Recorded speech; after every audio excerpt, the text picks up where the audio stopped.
Mighty and eternal God, who through Jesus Christ has revealed your glory.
Congratulations to you, Senator Anthony Sylvester. You are the leader of government business for today. So welcome to today's sitting. Thank you, Madam President. It's my honor to be in this place.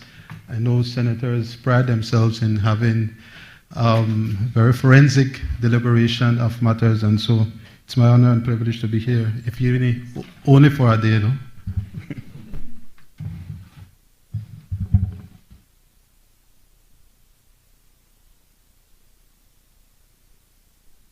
Announcement by the President.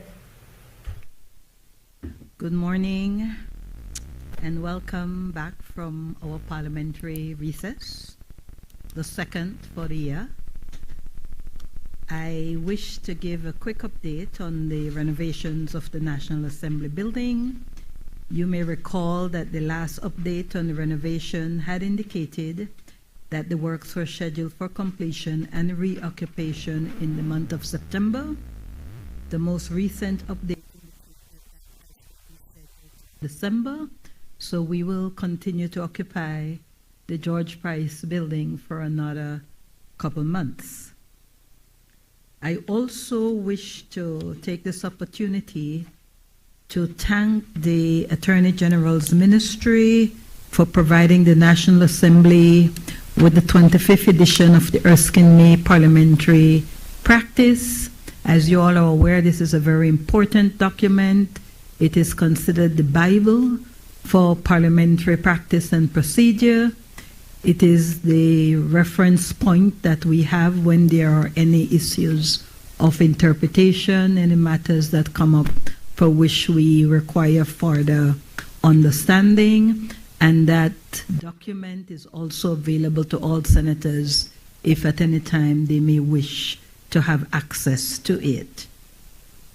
Finally, I wish to remind us today that Belize is 44, stronger together, rising forever as we celebrate the 227th anniversary of the Battle of St. George's Key and the 44th anniversary of our independence.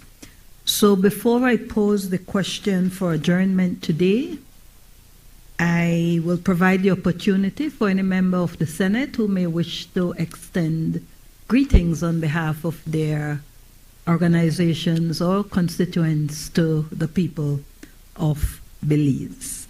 So there's no need to do so during the debate today. Okay? Good. Honorable members, by a letter dated 12 September 2025, Cabinet's recommendations had been signified to the following. 1. Central American Bank for Economic Integration, CABE, Subscription Motion 2025. 2. Government of the Republic of China, Taiwan, Amendment Number 1 to Loan Agreement Number 602-023-6013, Loan Amendment Motion 2025. And 3. International Bank for Reconstruction and Development through its International Development Association, Belize Development Policy Credit with Catastrophe Drawdown Option, US $20 million, Loan Motion 2025.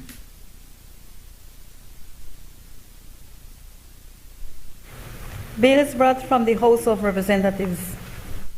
I recognize the Leader of Government Business.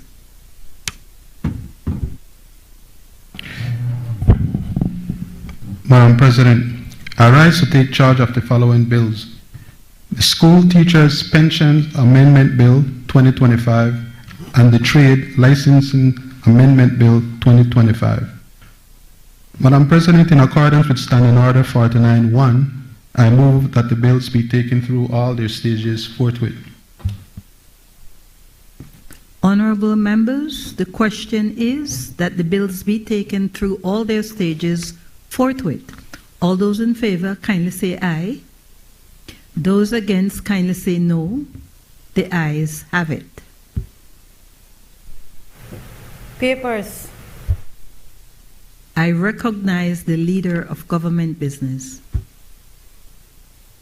Madam President, I rise to lay on the table sessional papers number 2/115, the Central Bank of Belize Annual Report and Statement of Accounts for the year 2024. 2. Number 3/115, the Central Bank of Belize Revised Estimates of Revenue and Expenditure for Fiscal Year 2025. And 4/115, Ministry of Rural Transformation, Community Development, Labor and Local Government, submission of international labor standards adopted by the International Labor Conference at 24 sessions held between 1990 to 2025. Madam President, with your leave, pursuant to Standing Order 15.2, might I make a short explanatory statement of the purport of each of these sessional papers? You may. Madam President, sessional paper number 3/1/15, the Central Bank Revised Estimates of Revenue and Expenditure for Fiscal Year 2025, is being presented in consequence of the provisions of the Central Bank Act. Section 56 of the Central Bank Act mandates that the bank shall prepare and submit to the Minister of Finance estimates of income receivable and the expenditure to be incurred during each financial year, including any supplementary estimates, and the Minister shall present the said estimates to the National Assembly with such amendments, if any, as he may consider necessary.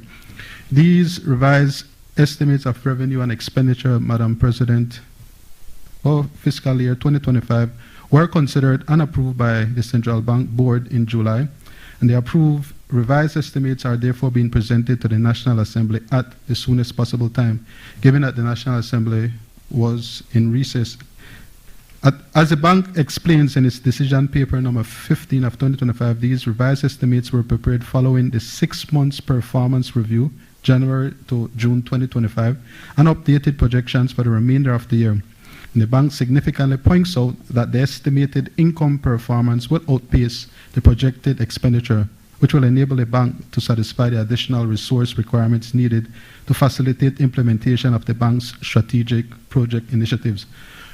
Madam President, allied to this requirement of publication and presentation of the estimates or revenue and expenditure of the current financial year is the requirement of publication of an annual report of the bank along with statement of accounts. This is what sessional paper number 2/1/15, the bank's annual report and statement of account for the year 2024 does. And in respect to the Ministry of Rural Transformation submission, that being sessional paper number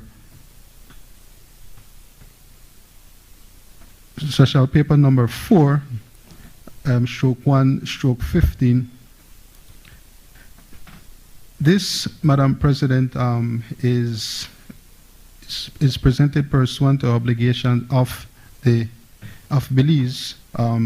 As senators would be aware, the International Labour Organization is one of the oldest specialized agencies of the UN, which is devoted to setting labor standards, developing policies, and devising programs to achieve promoting decent work for all women and men.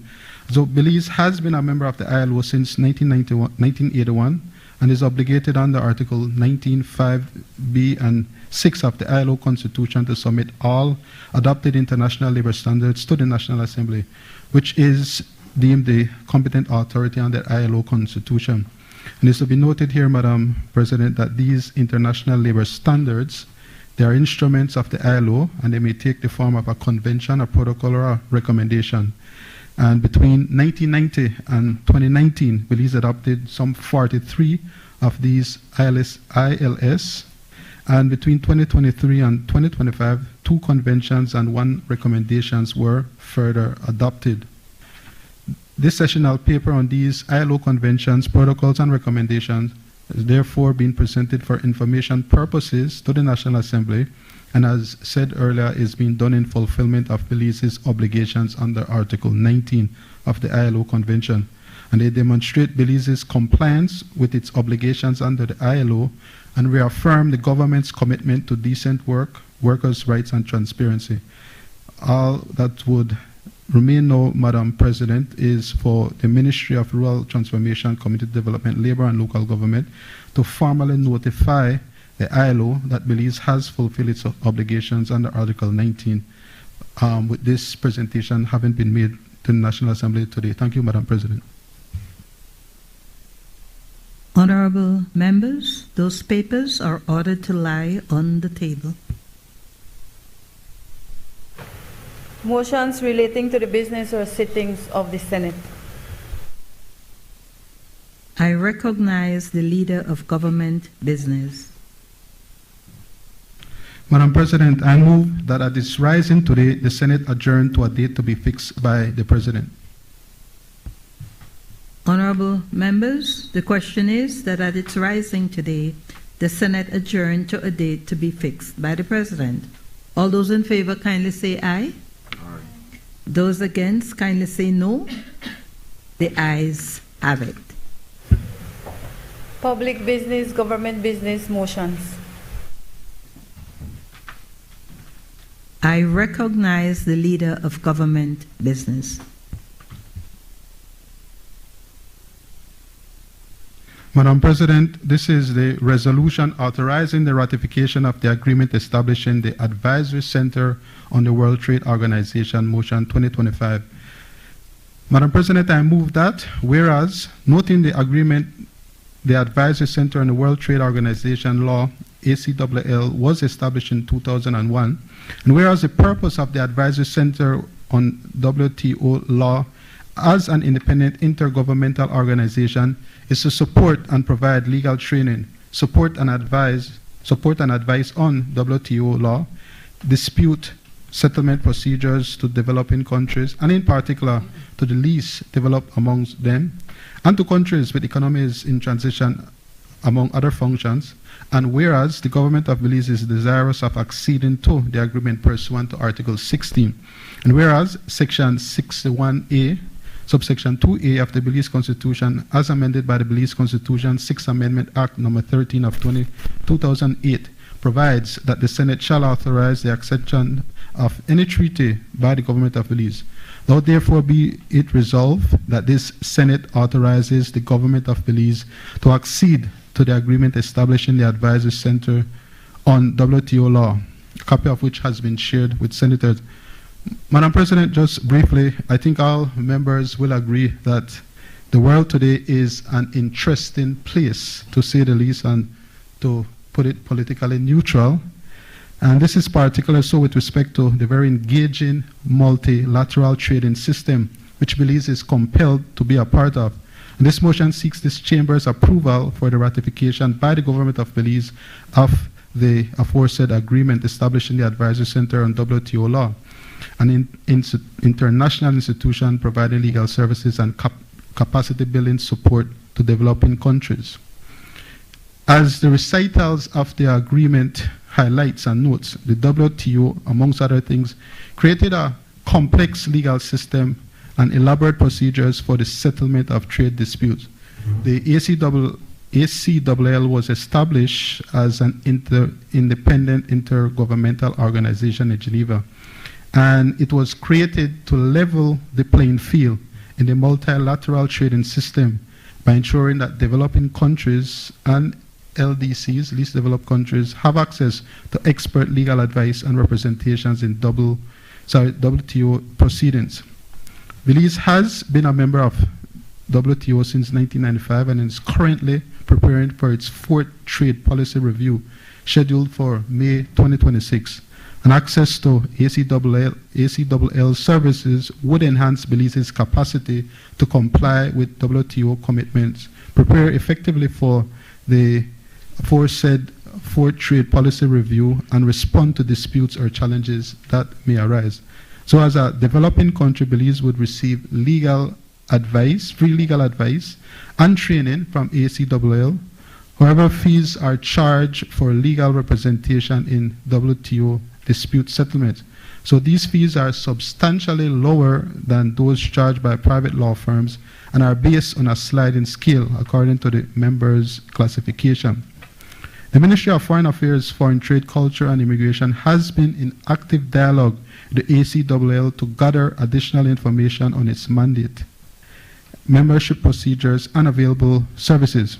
Here, I need to publicly commend the Ministry, Foreign Minister Fonseca, Minister of State Leal, and Mr. Andy Sutherland and his team at the Directorate of Foreign Trade for the excellent work they have been doing in championing Belize's core trade priorities. And it is in consequence of this work of the Ministry of Foreign Trade that the Ministry advises that it is now imperative and timely for Belize to accede to this agreement in order to benefit from the ACLL's legal advisory, training, and dispute settlement support, particularly in view of, as mentioned earlier, the upcoming trade policy review. Importantly, the government of Norway has offered to cover the one-time accession fee on Belize's behalf, and this contribution eliminates the financial barrier to membership, and once the protocol is signed, Belize will be able to have access to the mechanism of the provided by the agreement. So, Madam President and members, Section 61A2A mandates, as said, that this body authorizes the ratification of the agreement, and for those reasons, Madam President and Senators, this chamber is therefore being respectfully asked to authorize the government of Belize to become a party to this agreement. Thank you, Madam President. I recognize Senator Patrick Farber.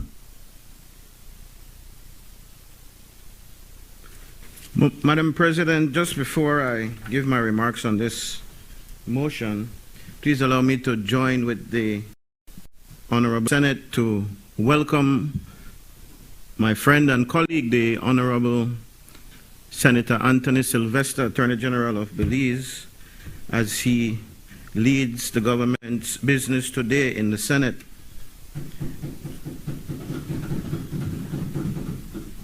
I was joking with other senators to say that he is giving me a hard time today, or he will give me a hard time today, because he and I are such very good friends, but he's not of the nature of that, I don't want to say quarrelsome, but that's the best word that comes to my mind.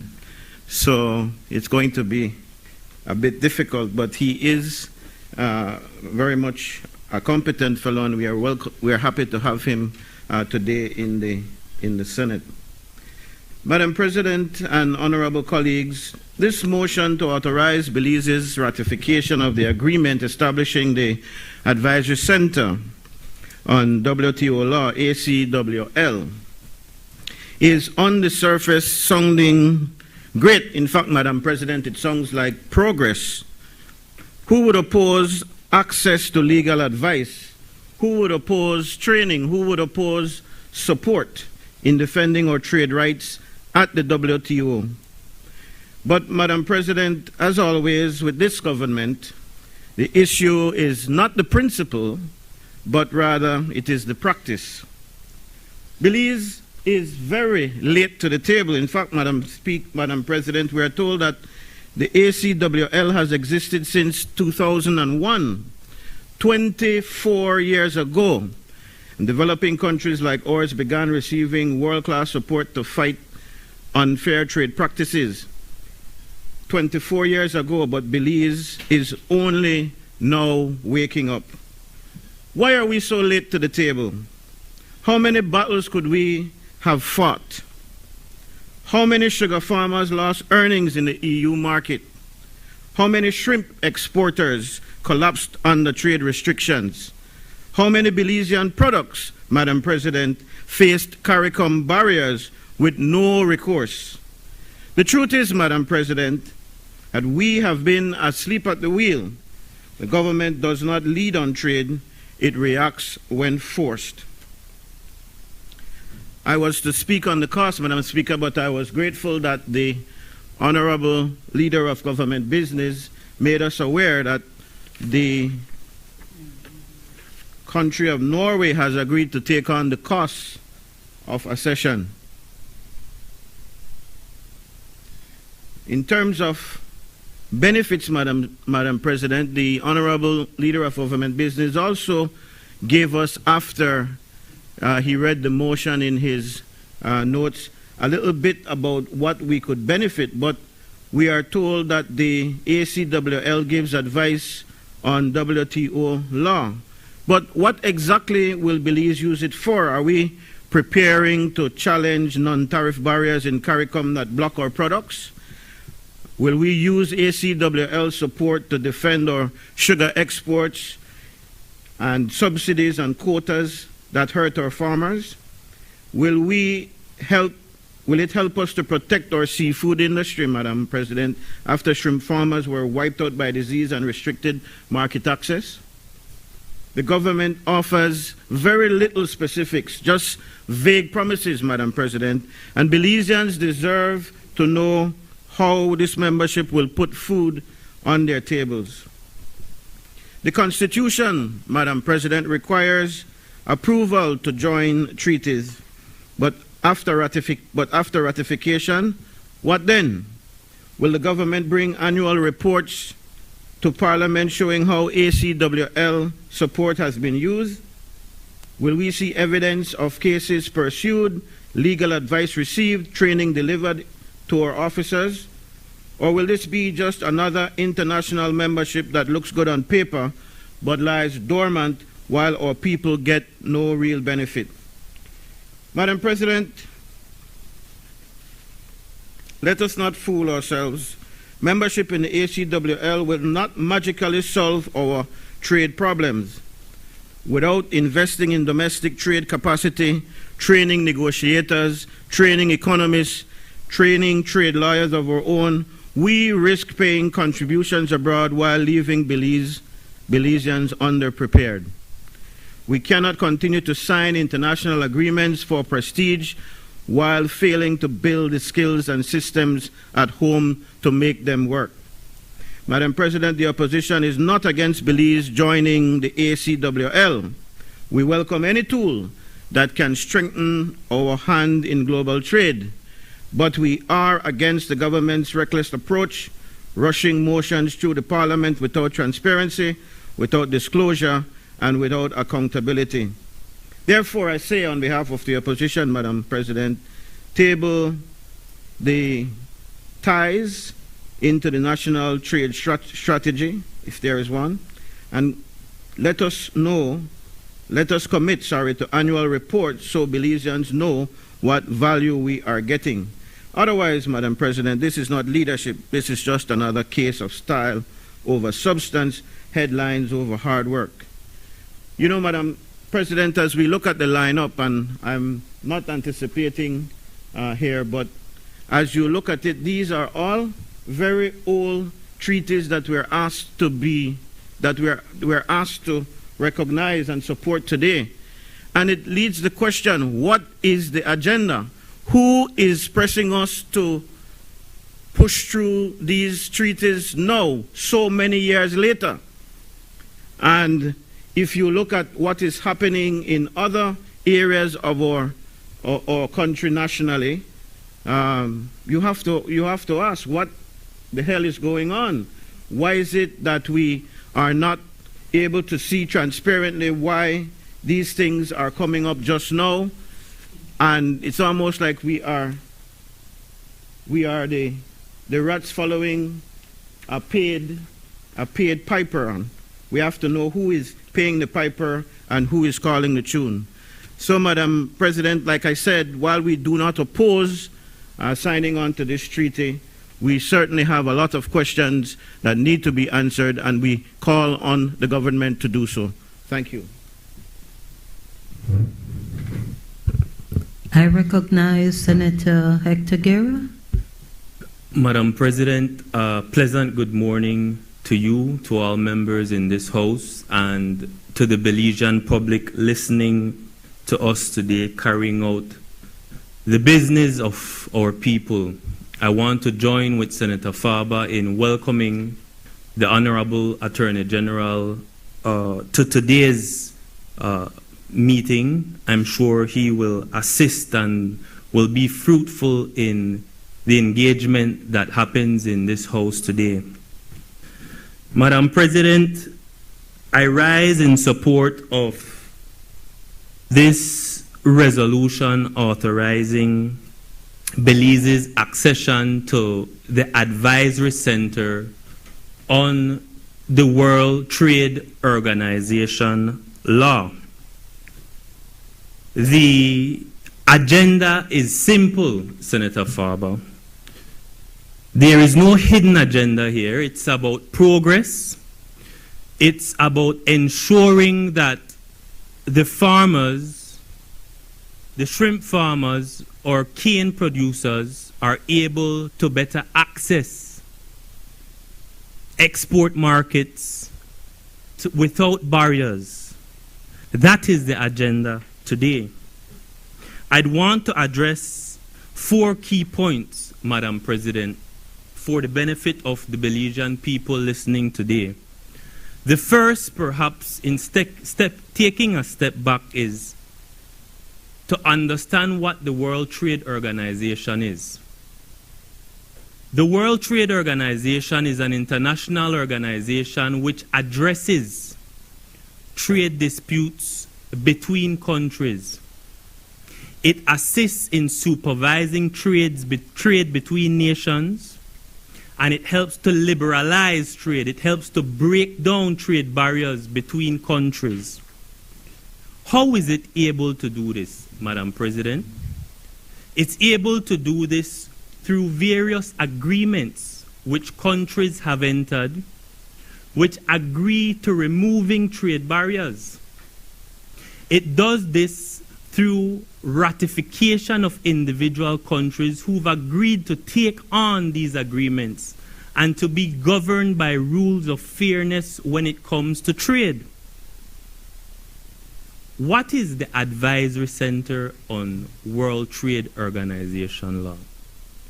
This is a center that was established, Madam President, in 2001. Its purpose is to assist countries in demystifying the complex rules of trade. It's a center that was established by the World Trade Organization, understanding that there may be countries like Belize who need assistance in ensuring that there is a level playing field when it comes to accessing legal advice, when it comes to access of resources. And so the Advisory Center assists with legal advice on World Trade Organization rules and agreements.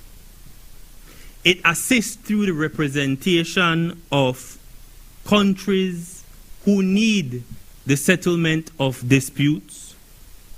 It assists, importantly, in the capacity building of the technocrats of the member countries. Madam President, these are key if in the 21st century our country wants to preserve its export and increase further its reach abroad so that our local businesses can have a market to export to. Madam President, why is this accession important? Why is it important that we, as a country, join this agreement? One is a firm understanding that Belize is heavily reliant on exports of oranges, shrimp, sugar, bananas. Madam President, we rely on being able to export so that our country can earn foreign currency. Madam President. Two, it's important that we're able to operate on a level playing field. So when one looks at this agreement, one will see that for Belize, the legal fees that it proposes at Annex 2 are only, Madam President, I believe $250 per hour. This when considering what it would cost to hire private legal expertise is a bargain, Madam President. It's important that we can access top flight legal expertise when we're engaging with countries who are much bigger than us, who are much more well-resourced than us, Madam President. The third reason why it's important for us, and I've already alluded to this, it's to ensure that our technocrats, our Belizeans, can engage in capacity building, can better their understanding of the rules, and can compete at a high level, can engage at a high level when we're seeking to preserve, to defend ourselves on the world's market. Now I'd like to take a moment to address some concerns. I'm happy that Senator Farber has rested on the issue of costs.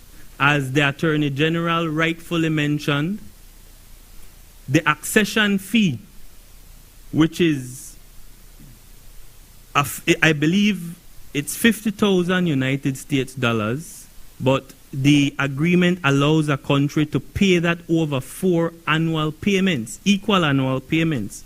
But that's a non-issue because, as the Attorney General pointed out, Norway has graciously agreed to assist us and will cover that cost, Madam President. So in the round, in summary, in closing, I want the Belizean people to understand that when one looks at this agreement, it's really for the benefit of our country. It's about leveling the playing field and defending our rights on an international stage. It's to make sure our cane farmers can export their products. It's to make sure that our shrimp industry can fully rebound. This is about progress, Madam President. And you know, it's a curious thing for Senator Farber to say, why are we only just doing this when his government was in the helm, at the helm, for more than 10 years? You know, there's no excuse, none. I'm happy to say that this government is now taking the right step. I support this motion, Madam President.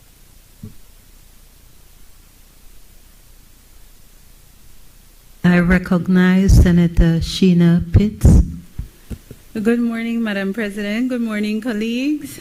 I associate myself with Senator Farber and Guerra in welcoming Senator Sylvester. I'm elated that you're here because it means that we have person proper, prime, to answer questions directly coming out of the Attorney General's ministry. So my good sir, I look forward to you closing, and I look forward to hearing your answers on things that have been asked along the way, as is the case when Senator Courtney would close, or even Senator Coy would contribute to the debates. No pressure, just looking forward to them.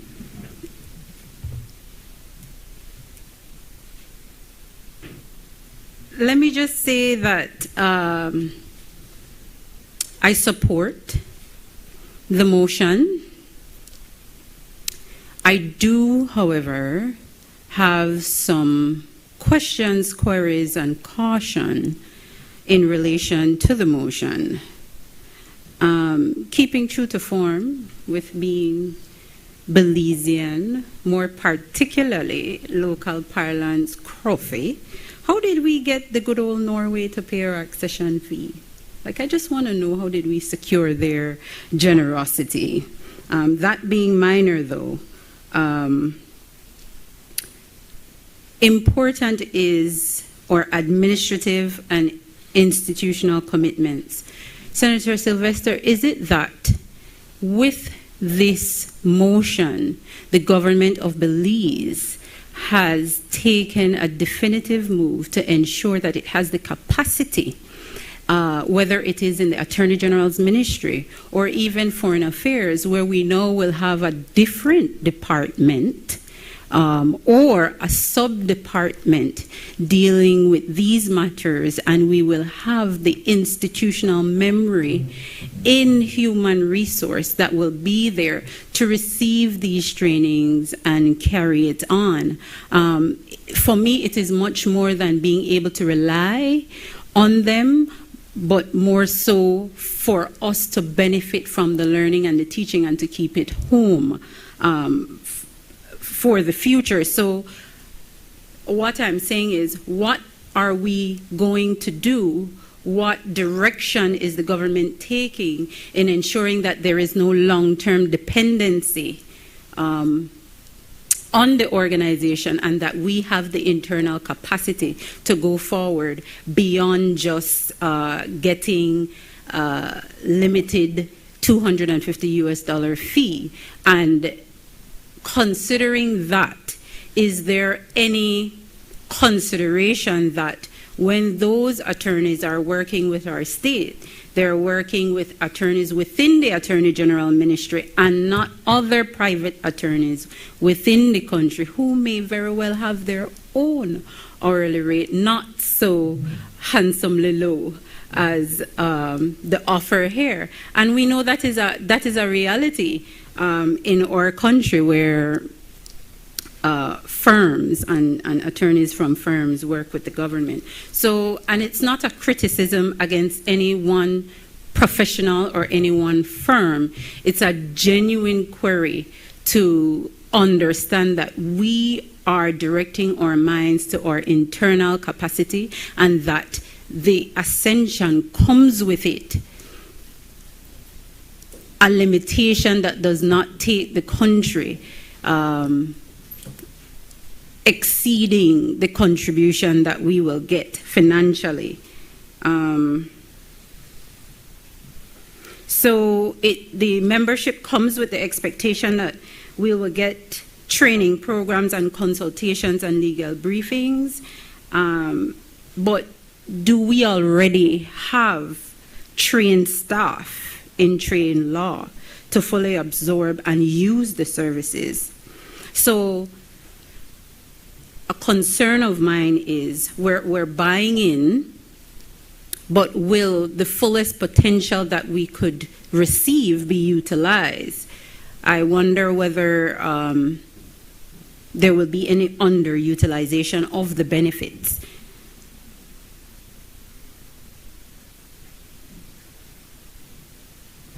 So in continuing on my concerns regarding our internal capacity, really it's to hear from you, Senator and Attorney General, whether or not there is any consideration or moves being made for our own in-house trade law capacity so that there is no long-term dependency, basically. Exposure to WTO disputes. This could make us a little bit more likely to engage in WTO disputes and have a greater willingness to litigate. But I wonder about the political and the diplomatic risks bringing case against larger trading partners or EU and straining bilateral relationships, even if Belize is legally justified. Because we know winning a WTO trade dispute does not guarantee compliance by bigger states, and retaliation can sometimes harm small economies more than it helps it. I am reminded, I don't know if you are familiar with the dispute between Mexico and the United States on seeds, corn seeds.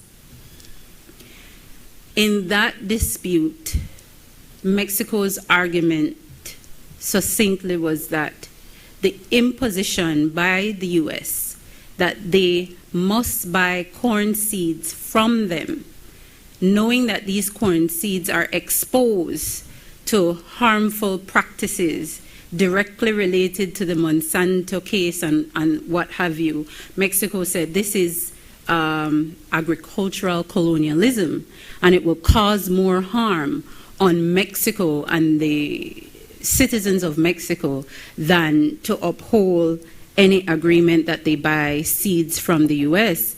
And Mexico took the view that it was certain, having the imposition of the corn seeds, that they are sure to see a health crisis later on in their country, where their citizens would suffer the effects of consuming genetically modified corn seeds and whatnot.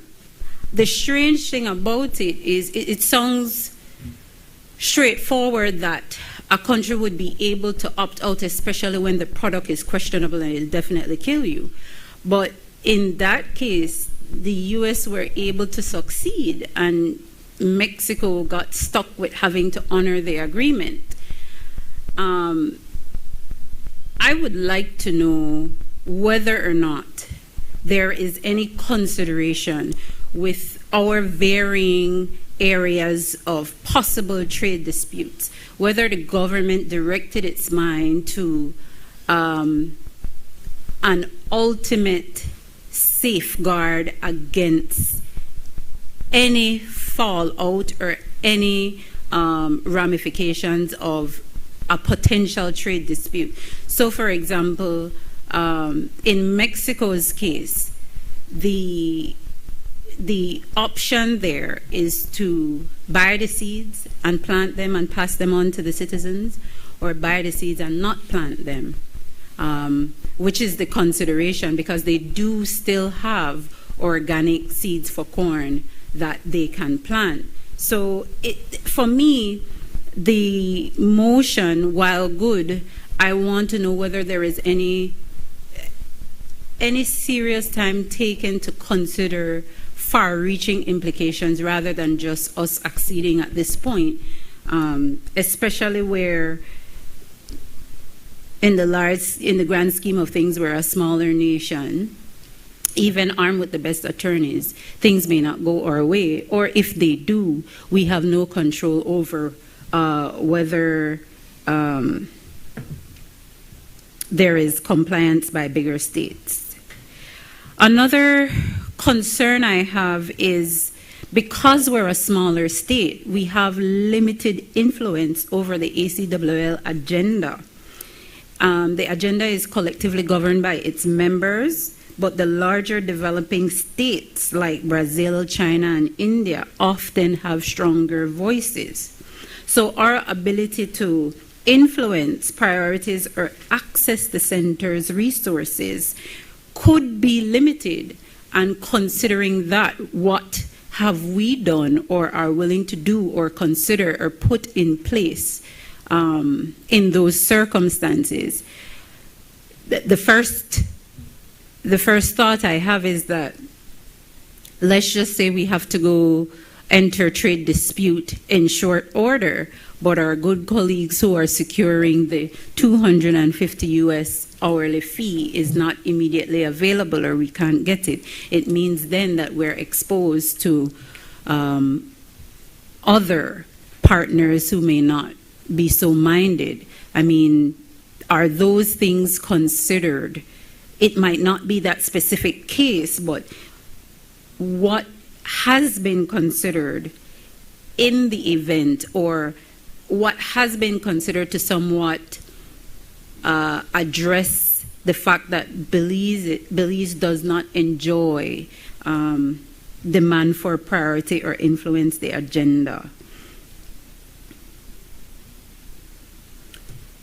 There is a question I would like to ask in terms of compliance with WTO rules, and whether or not they conflict with domestic policy goals, like industrial policy, food security measures, agricultural support, case in point, the Mexico issues.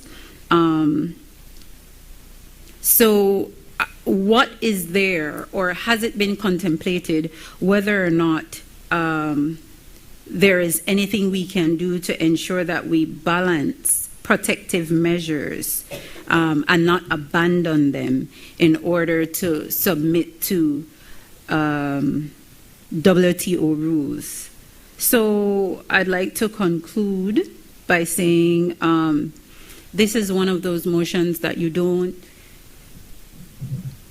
it's not one that you oppose, but it's always welcome to consider it far beyond what the text says, the ramifications and the implications, and I would like to hear whether or not, based on what I've shared so far, those things have been considered by the government, because in my respectful view, acceding is worth nothing if we have no internal capacity to materialize it. Thank you, Madam President. I recognize Senator Kevin Herrera. Thank you, Madam President. Madam President, I'll be relatively brief. There's CARICOM regional negotiating machinery, Madam President, and that mechanism was established in 1997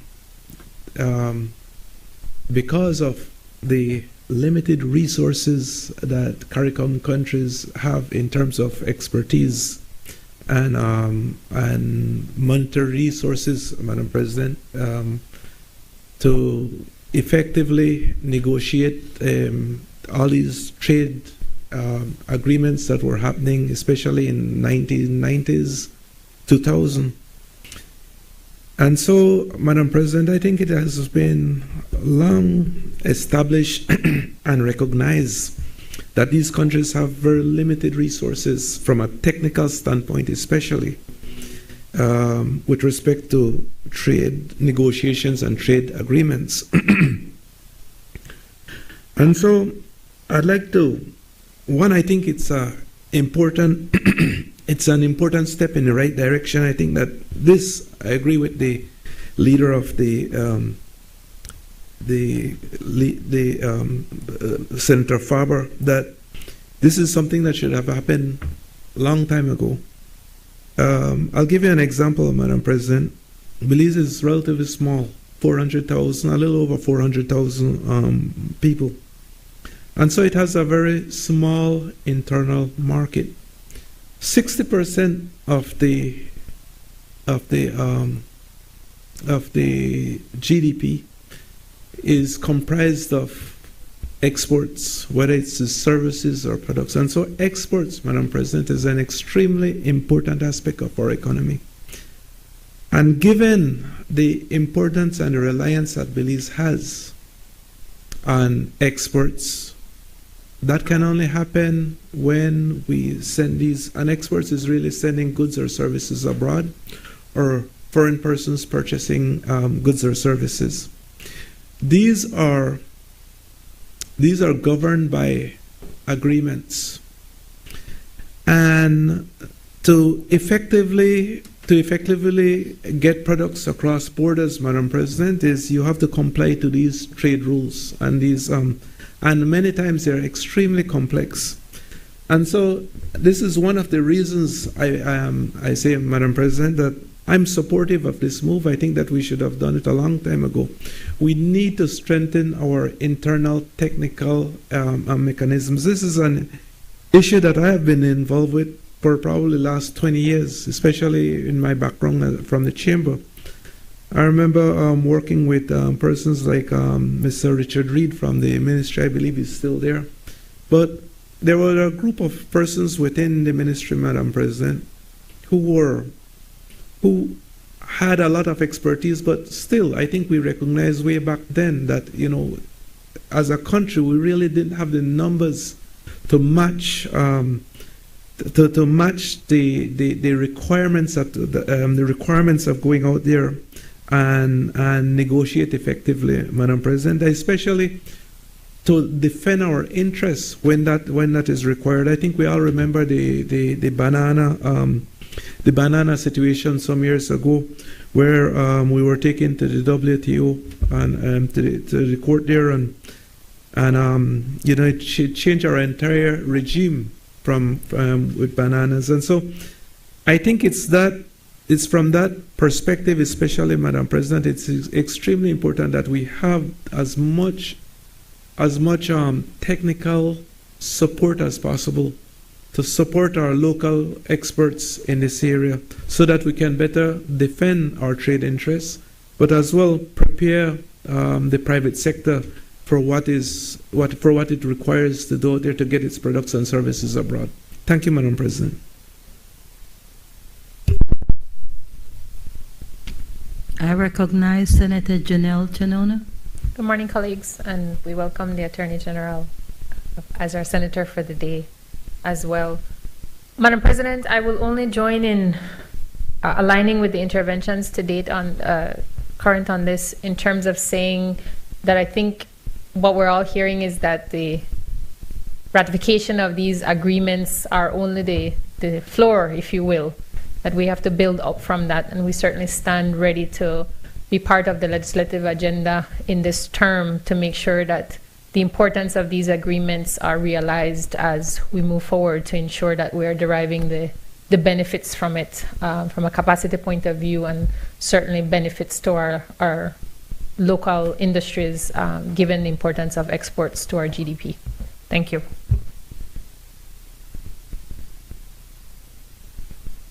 I recognize Senator Gabriel Zatina.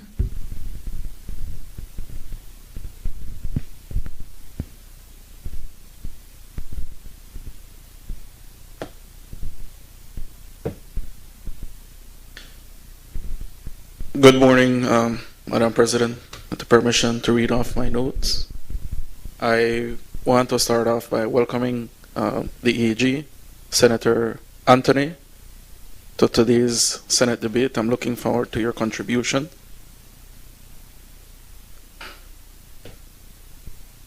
Madam President, as you know, Belize is a small country, or I should say a developing country, and so we trade, and in my view, I think we should be trading even more. I would want that to happen, especially when we talk about sugar, banana, citrus, and of course, from where I come from, tourism. Right? So these are things that are vital to our economy, and in business, it's always better to be prepared for the worst. That is exactly what I think that this agreement is trying to achieve today. And so the agreement establishing the Advisory Center on the World Trading Organization law was created because of what the preamble notes states, which is to serve financial and institutional constraints, especially for many of these developing countries that faced many economic disputes when it comes to trading, right? In fact, Article 2 makes it clear that the purpose of the center is to provide legal training and support and advice on the World Trading Organization law and dispute settlement procedures to developing countries. But what I want to emphasize is on the training activities, seminars, and internships for our government, especially those legal minds representing this government. I think of the many times I have seen attorneys lose legal cases. And I don't mean to be coming at them or calling them out publicly, but I cannot help but believe that this century can strengthen our legal capacity. Of course, with proper training, our lawyers can be better prepared to defend Belize's interests. And when the day comes, I hope not, but if the day comes and we were to face that dispute, a trading dispute, that those legal minds can make us proud.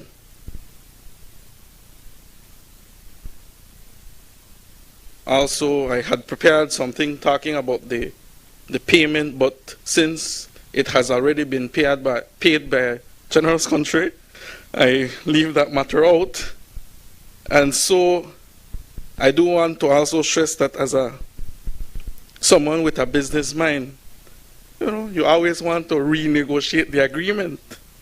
But Article 14 makes it clear, and I quote, "No reservation may be made in respect to any provisions of this agreement." But I will still put it out there. When we talk about Article 8 of this agreement, and it states that two countries are entitled to the support in the same with the World Trading Organization dispute, this century gives priority first to the least developed countries. But I ask, suppose Belize were in the same dispute with another developing country. Is there like a category that they use to determine who is the lesser developing country?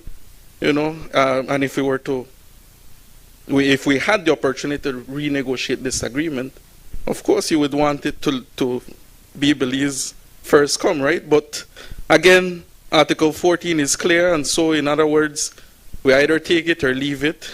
That has already been established, and so, colleagues, here's my position. This agreement can be highly beneficial to this country.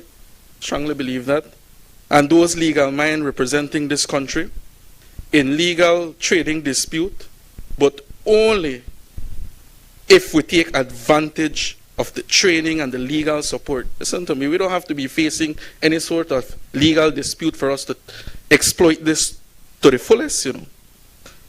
And so, from the government side, I just want reassurance that Belize, especially those legal minds, will take full advantage of this. And it's not one where it looks pretty just on paper. I strongly believe that this is an investment in our future. And if we use it well, man, great things be coming to Belize for sure. And especially to those legal minds representing us, we would be standing tall on the world stage. At least that's my hope. With that being said, Madam President, thank you.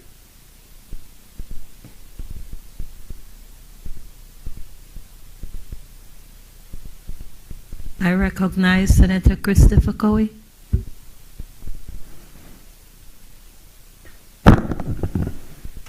Thank you, Madam President. Just want to make a few quick comments having regard to what has been stated by other colleague senators. But before that, I also want to join my colleagues in welcoming our Attorney General as Leader of Government Business Senator today, a man of humility and disarming capabilities, so as the Senator Patrick has already intimated. Going straight to the motion itself, I think it's useful to just repeat and highlight what the recitals speak to on the purpose of the Advisory Center on WTO law. That purpose is, as an independent intergovernmental organization, is to support and provide legal training, support and advice on WTO law, dispute settlement procedures to developing countries, in particular to the least developed among them, and to countries with economies in transition, among other functions. I think that's what we're trying to achieve with the ratification of this agreement today. I'll give two examples that I think are relevant. Senator Pitts spoke about the concerns, using Mexico as an example. A more relevant experience that speaks to that concern is the case of Antigua. Before the WTO panel, I think it was almost 20 years ago, and it was a case brought by Antigua against the United States, and they won.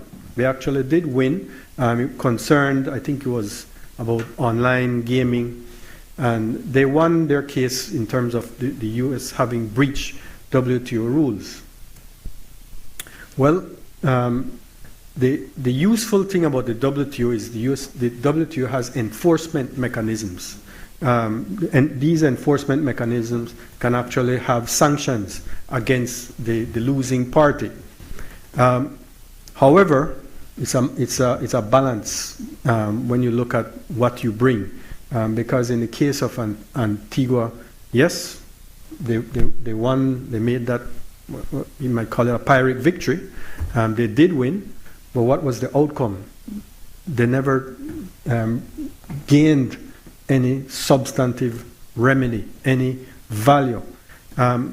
So looking at what you decide upon if you are going to bring a claim, that in itself is not a matter that's determined by any legal advisor, any WTO advisory center or anything like that. That's a political decision.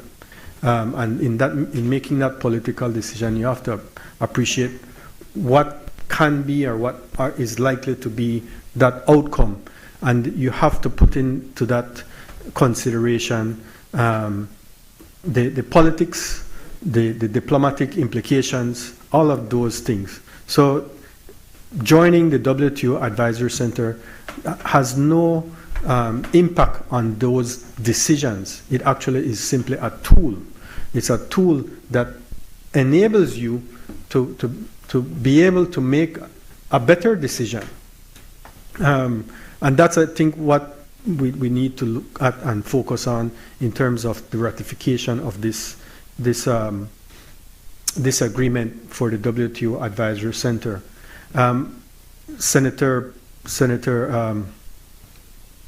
Business Senator, spoke to the Caribbean negotiating team or arrangement.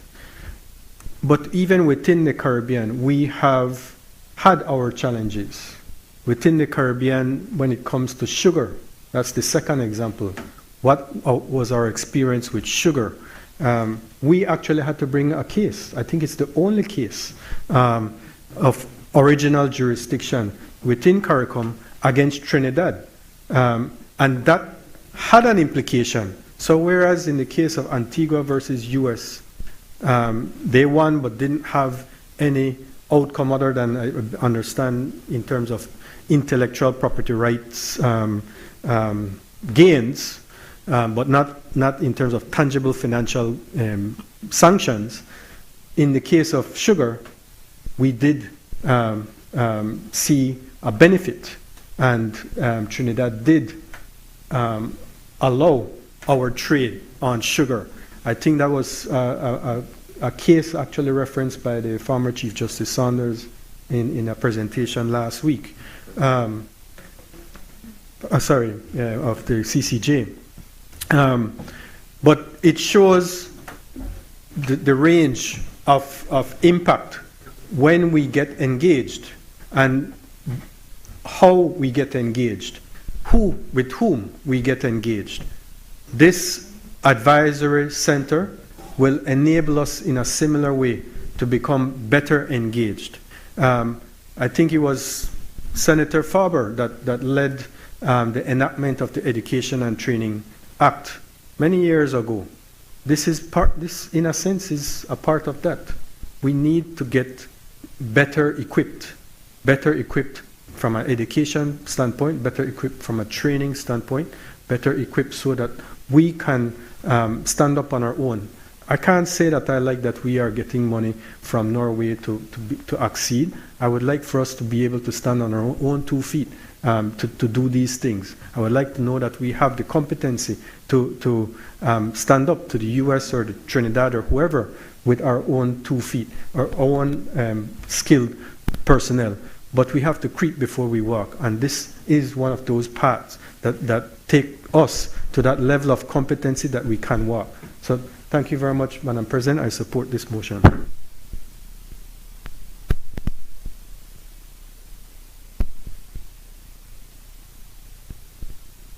Thank you, Madam President. Thank you, all the senators, for your contribution and intervention, and thank you for your support. From the various interventions, it is clear that there is unanimous support for this motion. And so we have on this side expressed our gratitude to you senators for that. I don't think much is to be gained by going through every single item of what was raised by each specific senator, but I will do it with respect to Senator Pitts, with your indulgence, Madam President. So Madam, Senator Pitts raised the question of capacity, internal capacity. Well, I would think that it is apparent that the whole purpose of us acceding to this agreement is to ensure that, Madam President, I know Senator is agitated to hear what I'm saying, but I think she needs to. There is unquestionable, unassailable. 1 second. Yes. Well, just remind you to allow the leader of government business to speak. There is unquestionable and unassailable, it's an unassailable fact that there is much benefit to the country and to improving the internal capacity of those who work specifically in the Directorate of Foreign Trade. That is not to say that those persons do not have currently the requisite capacity to engage in issues relating to trade. Senator Cowie raised the issue of the case that Belize had taken to the CCJ in its original jurisdiction. And though whilst it is true that we did not win the case, anybody who have seen that trial, that case, would have seen the excellent, the exemplary competence of the Director General, the current Director General, Mr. Sutherland, who was able to put forward Belize's position with respect to the fact that Trinidad was, as a country, not living up to its treaty obligation. And I raise that and I say that to say this, that we have currently persons who indeed have the competence, but it would behoove anyone to suggest that we should not further have institutional capacity development. And this is the essence of and the reason for this agreement. Senator Pitts raised some issues, and I think Senator Cowie adequately addressed it with respect to those, in my respectful view, are large issues of policy that go outside the scope of what the motion touches and concern. But as Senator Cowie rightly pointed out, decision making with respect to how to address cases, those involve not simply a matter of who will be the lawyer, involves political considerations and matters of that nature. And so it was extremely difficult, almost impossible, to chronicle all the things that Senator Pitts seeks to want. But what we can do, Senator Pitts, is that it could address your concerns to the Director General in Foreign Trade, and we'll get back to you with respect to those concerns that you raise. As I said, Senator Farber, Senator for lead opposition senator, raised the issue of the timeliness of this agreement being brought to be acceded. I hate to do it, but since 2001, that would be like about 24 years. The majority of those years, you would have been in the seat of power, and I'm sure it's not an afterthought that you're having now, but it's perhaps something that the government at the time did not consider to be important. So, needless to say, I think, regardless of what one's position is and what one's concerns are, and I will say that the concerns raised, both Senator Farber and Senator Pitts, they're not without merit, meaning that there are issues there. However, cannot detract from what the sensible approach, which is supporting this motion, and which, from all indication, all members in this honorable chamber does. With that, Madam President, with respect to Norway, that is a result of the excellent negotiating skills of our foreign ministry, and I'll leave it at that. With that, Madam President, I ask that you put the question. That, honorable members, that motion is referred to the Constitution and Foreign Affairs Committee for examination, consideration, and report. I recognize the leader of government business.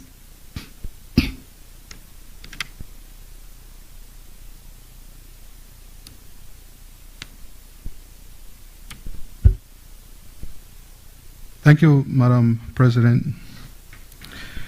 Madam President, this is the resolution authorizing the ratification of the Convention on Privileges and Immunities for the Prohibition of Nuclear Weapons in Latin America and the Caribbean, the Openal Motion 2025. Madam President, I move that whereas Belize became a member of the Agency for the Prohibition of Nuclear Weapons in Latin America and the Caribbean by signing the treaty. This is a tongue twister, Madam President. I will spell it out so that, because even if I were to pronounce it, I think, Madam Clerk, it would not properly be recorded. So let me spell it out. So TLATELOLCO. So it's properly recorded in the record.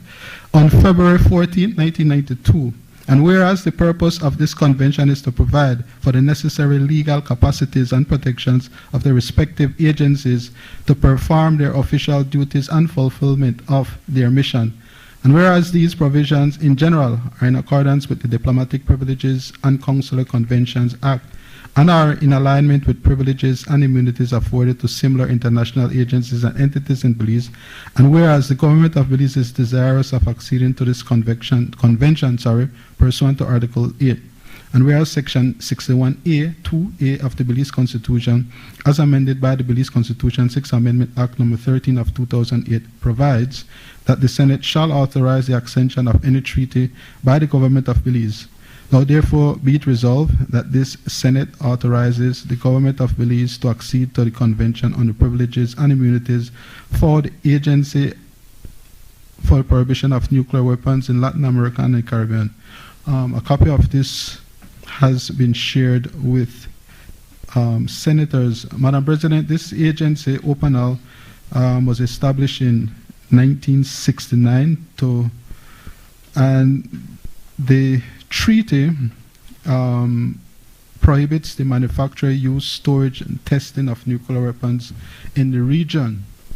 I know senators may say, well, Belize, we have no, this should perhaps not concern us, but Madam President, it is concerning and it is a necessary step to take to comply and fulfill the obligations that we have taken on. So Belize did ratify the treaty in 1994, November 1994. However, Madam President and members, what is required is that there are certain privileges and immunities that need to be domesticated, which is the same as needs to be incorporated into local or domestic law to allow the agency to be able to operate as to operate within the context of diplomatic law and privileges immunities, specifically to grant these agencies legal protection which are granted to diplomats and international organizations to ensure that they could carry out their official duties independently and without interference from the host government. Such immunity would include from arrests and legal proceedings, inviolability of the mission premises and documents, exemption from taxes and duties, and secure communication channel. And these protections are not personal benefits but essential safeguards that enable effective diplomatic and organizational operations. So for Belize, upholding these standards by acceding to the relevant treaty demonstrate our commitment to international law. And in particular those that are codified in the 1961 Vienna Convention on Diplomatic Relations. So as things currently stand, Belize has not, as I indicated earlier, we haven't ratified these foundational instruments that would provide OPNL with the necessary legal protection to function effectively. And so, as a party to the treaty, Belize has this obligation to support the full operational effectiveness of OPNL. And so accession would reinforce our regional and international standing as a committed, responsible actor in disarmament, peace, security, and ocean governance. And also it would facilitate the full operation of the agency in Belize during work visits and mission.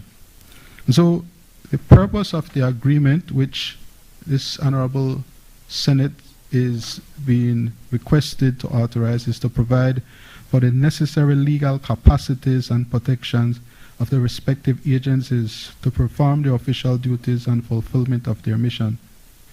And in that respect, Madam President, we on this side, we therefore ask for support of this motion by members. I thank you. I recognize Senator Patrick Farber. Thank you very much, Madam President.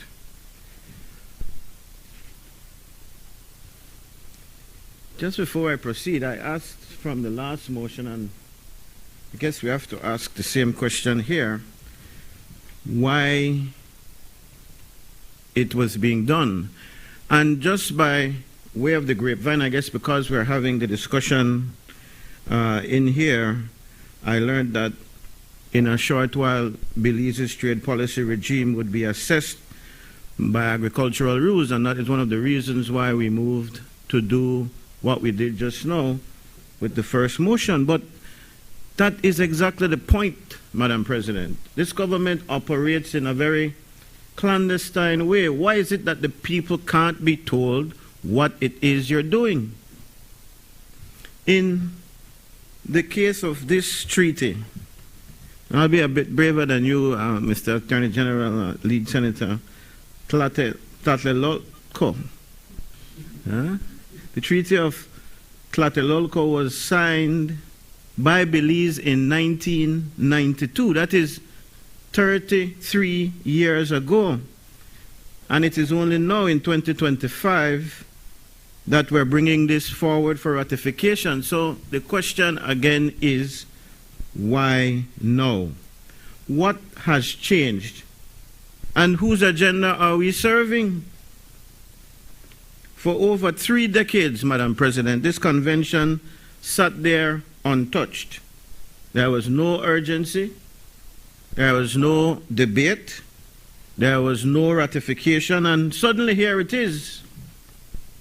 It is dropped before us with just a little explanation from my colleague, the Attorney General.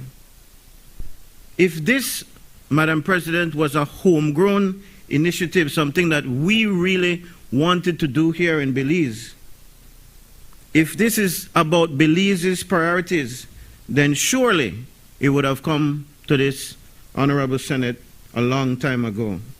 So we have to pose the question, what is driving this sudden urgency today? Whose agenda? Let us be clear. International treaties are not just about noble principles, they're also about politics and pressure. The nuclear non-proliferation agenda is heavily shaped by bigger powers, by multilateral institutions, by those who have the luxury of dictating terms to smaller states like ours. And so I plainly ask, Madam President, is this motion truly about Belize's national security? Or is it, Madam President, about ticking a box on somebody else's foreign policy checklist? Because, Madam President, the way this is being rushed, again, without consultation, without educating our population, without any form of transparency, it looks less like Belize leading and more like Belize following.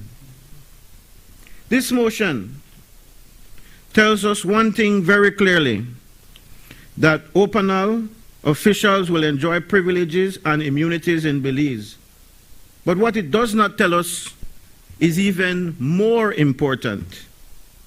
What does Belize gain? What cost will Belize bear? How does this help our people or our national security priorities?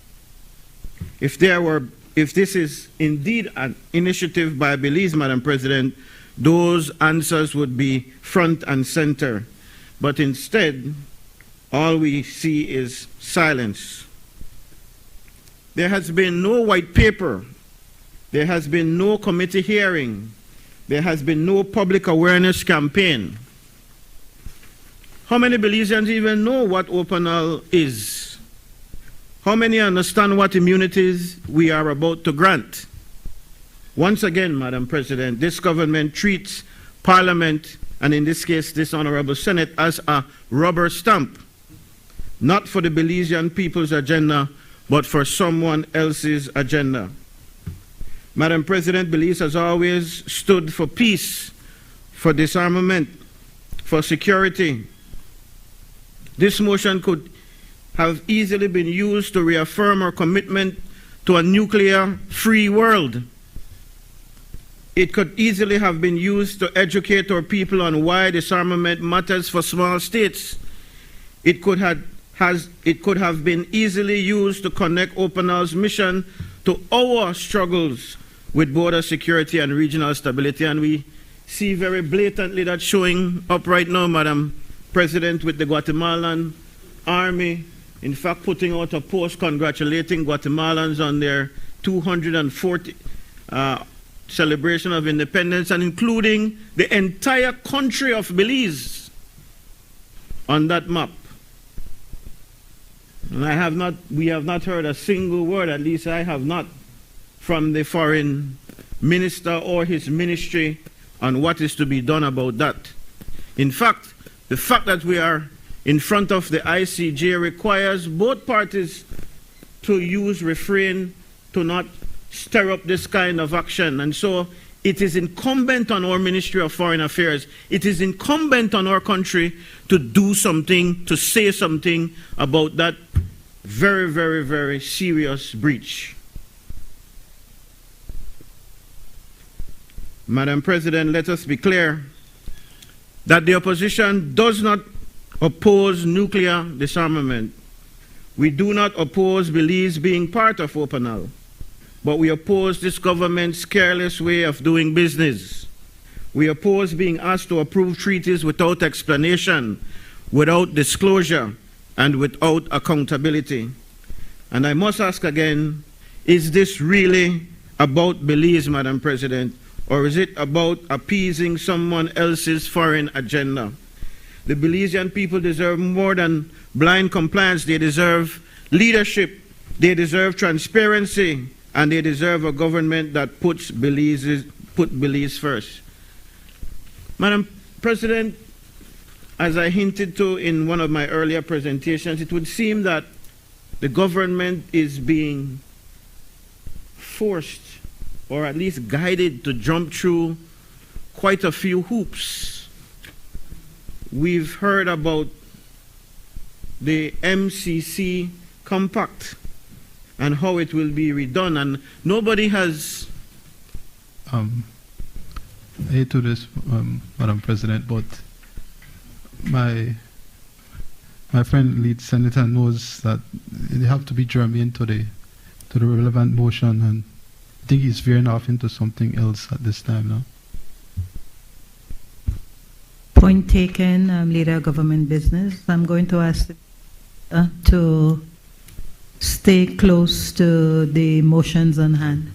It would seem that my honorable friend does not want me to highlight any further the fact that the government seems to be jumping through hoops. I was merely showing other examples to strengthen my case, if you will, Madam President, that is where we are. That is where we are. The MCC compact. We also see this third safe or safe third country, whatever it's called, and many other. Senator Farber, again, I will ask Madam. that you stay close. Don't overreach. Stay close to the motion on hand. Thank you, Madam President, and my apologies if my colleagues feel this way, but again, it must be that they don't want the Belizean people, in an effort for us to be transparent, they don't want the Belizean people to know. And it could easily be cleared up. All of this, if they don't want me to speak about those issues, it can easily be cleared up when any member of the government over there, but especially my friend, the leader of government business today, gets up and makes clear what is the agenda here. Why is it that you're bringing this now, 33 years later? There must be some pressure, because none of what is being mentioned here has anything to do with Belize's sovereignty, Belize's security, Belize's great national concerns that we have now. And if it were that there is some connection, why is it that it has taken the government so long? And so, Madam President, I repeat, just for the sake of clarity, that we do support Belize being a part of OPANAL, but we do not subscribe to the lack of accountability and the blatant disregard with which the government has treated this matter, and in particular the matter of jumping through hoops to put these pieces of legislation and treaty ratifications in front of this honorable Senate today. Thank you. I recognize Senator Brittany Gadvas. Thank you, Madam President. With your indulgence, I'd like to refer to my notes, and I'd also like to take an opportunity to join my fellow senators in welcoming Senator Sylvester, our Attorney General, to today's sitting.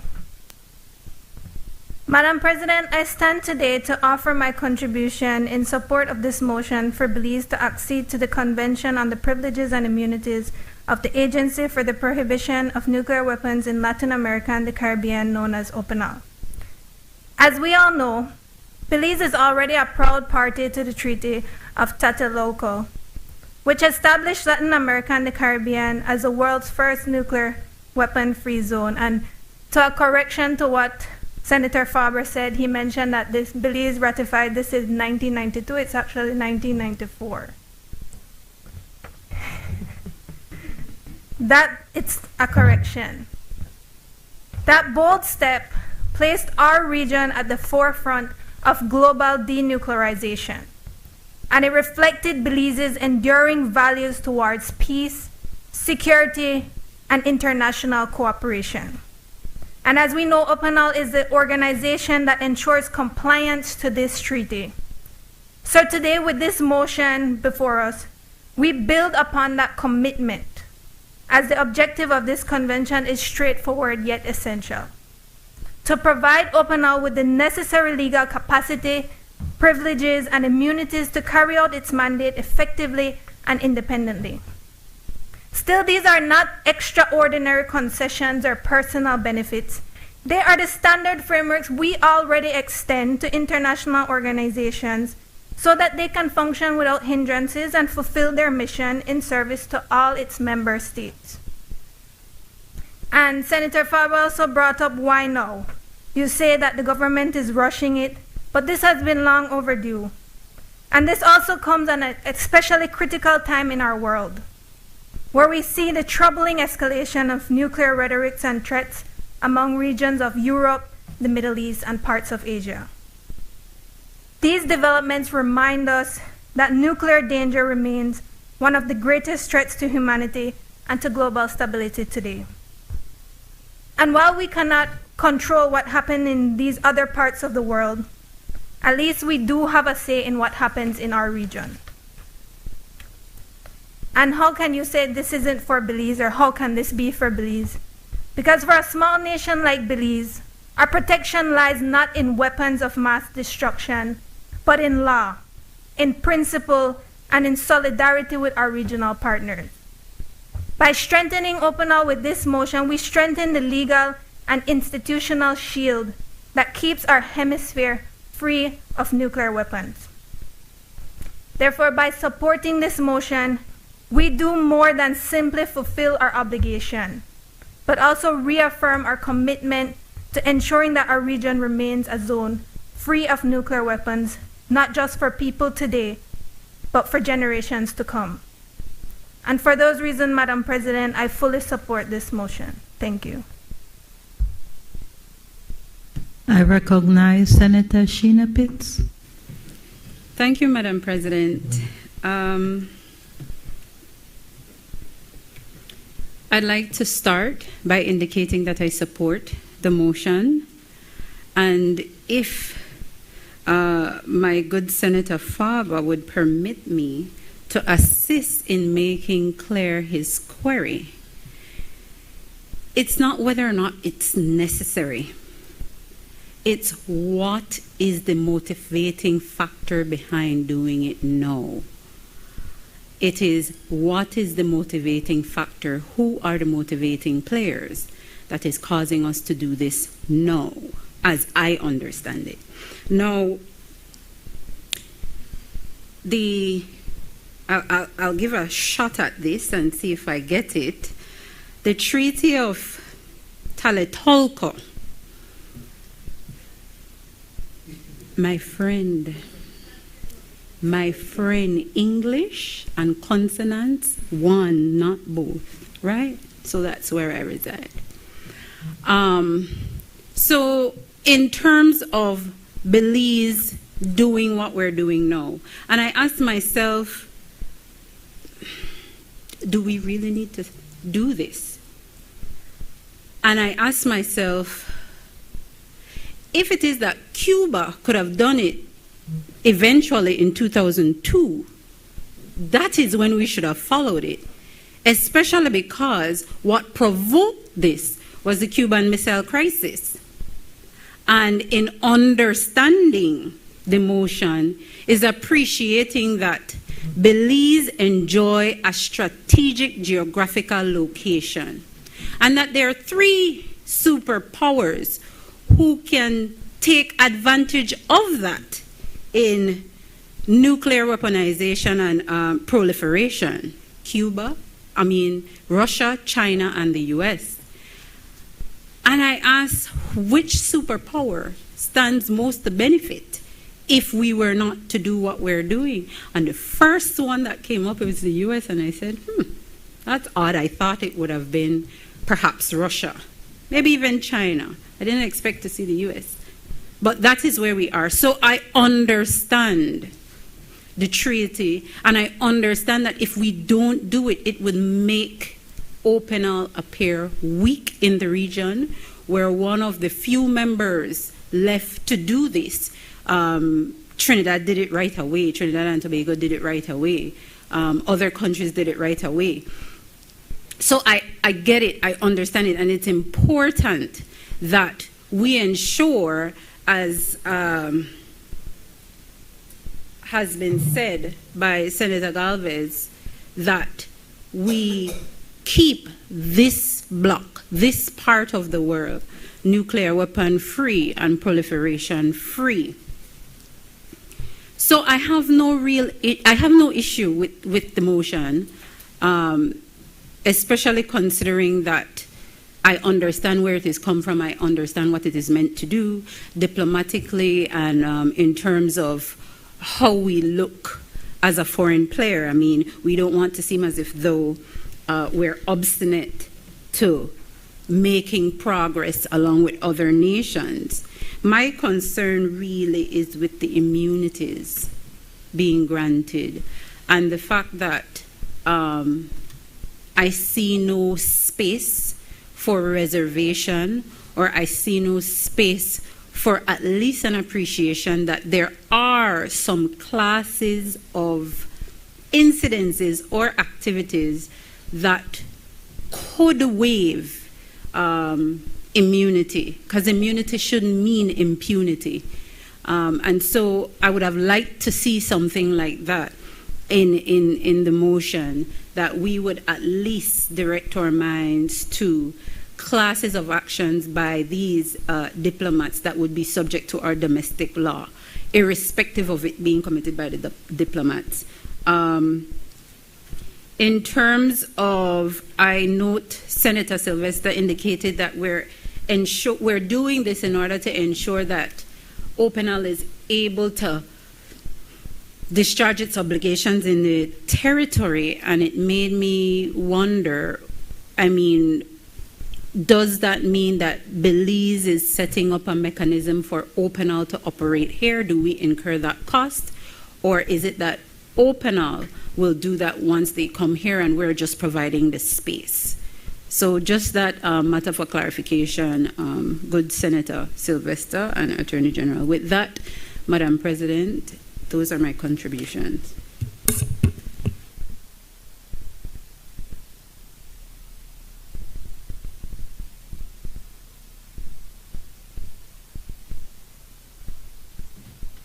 Thank you, Senator, President. Thank you, Senators. So, and thank you for the support, seems to be unanimous support as well. I would start off first by saying that I don't know if, I think it's acknowledged that it is a right thing to have Belize comply with its international obligations. That's the point that I made when I opened the debate. I don't know if there is a time frame on doing the right thing. And it seems to me rather odd that it is to be taught that one has to be motivated by odious things to do the right thing. And that's not the case. So let me unequivocally dispel whatever notions that may be lingering, Senator Farber, Senator Pitts. As has been indicated, this motion is being moved to ensure that Belize, and you yourself indicated that some of the countries who had signed on to OpenAL had straight away proceeded to have the immunities and privileges be afforded to the organization, to the entity. That's all we're doing. We're simply putting in place the necessary legal instrument to ensure that the immunities and privileges to be afforded to the agency is done. And no, this OpenAL is an agency which is separate. It's a separate entity from Belize. Belize certainly will not or cannot get involved in issues with respect to its operation. We're simply complying with our obligation in international law to ensure and to allow the agency to do its business freely, were it as is the case with respect to all members who sign on to member states who sign on to the treaty.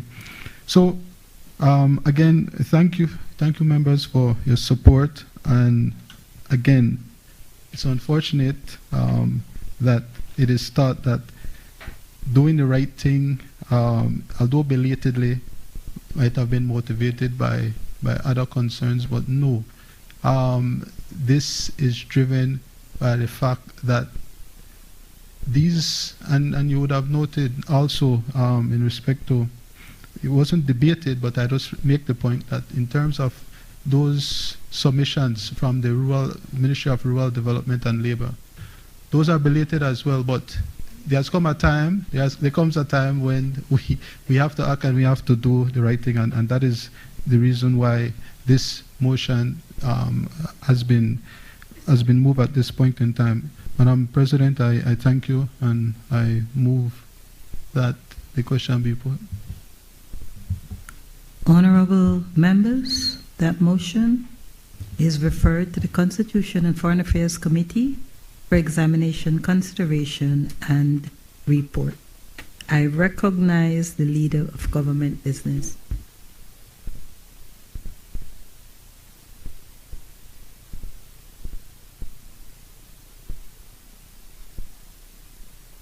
Thank you, Madam President.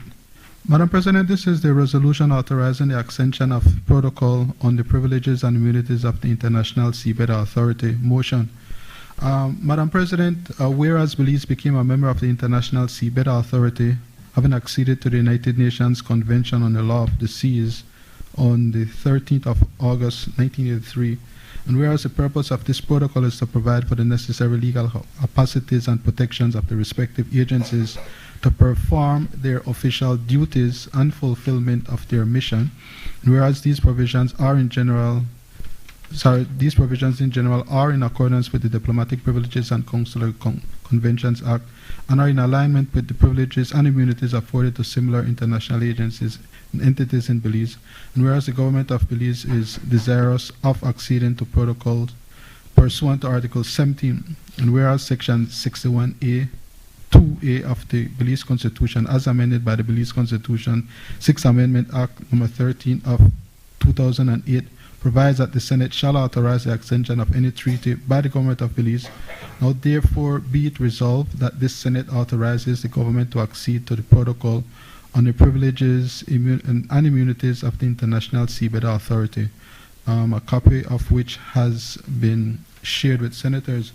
Madam President, this motion is similar to the previous motion, and this chamber's authorization is being requested for Belize to enter into this treaty, and it is this here being the protocol on the privileges and immunities of the International Seabed Authority. The International Seabed Authority, Madam President, is an autonomous international organization established under the 1982 United Nations Convention on the Law of the Seas and its 1994 agreement relating to the implementation of Part 11 of the United Nations Convention on the Law of the Seas. And ISA, the acronym for International Seabed Authority, came into existence on November 16, 1994. And ISA's primary mission is to regulate mineral-related activities in the international seabed, and which is beyond national jurisdiction. This area constitutes about 54% of the world's ocean. So ISA ensures that these activities are carried out for the benefit of all humankind, with a focus on equitable sharing of benefits and the protection of the marine environment from harmful effects. So Belize is a member of the ISA, having acceded to the United Nations Convention of the Law of the Sea, as I indicated earlier, on the 13th of August 1983. However, Madam President, like the situation at Opernal, it has not yet ratified a foundational legal instrument that provides ISA with the necessary legal protections to function effectively. And in accordance with the United Nations Convention on the Law of the Seas, Belize has an obligation to support the full operational effectiveness of ISA. So, again, as with the previous motion, accession would reinforce our commitment to our treaty obligation and facilitate the full operation of ISA in Belize during work visits and missions and the like. We therefore, Madam President, similarly respectfully urge support of this motion by senators. And thank you, Madam President. I recognize Senator Glenfield Dennison. Thank you, Madam President. I had absolutely no intention of speaking on these motions, but I think I just want to make a few points. I pride myself, Madam President, on not speaking about things I don't know. And I do not know is a perfectly suitable answer in circumstances where very important questions are being asked to which I have no expertise. Some very important questions are flying across this floor. And hubris is not permitting us to address them in a thorough and meaningful way so that the people of Belize can get the answers that they seek. As we sit here, my phone is buzzing up with questions that are being left unanswered, and I owe a duty to the people who I'm here representing to put on the record that it is either we understand the policy decision that is guiding why we are here in such a way that we are able to explain it in small change for the people who are watching us, or we don't. And where it is we don't, then the onus is on us as honorable senators to frankly say so that we may make the inquiry where the inquiry is appropriate. I thank you, Madam President. I recognize Senator Patrick Fobb.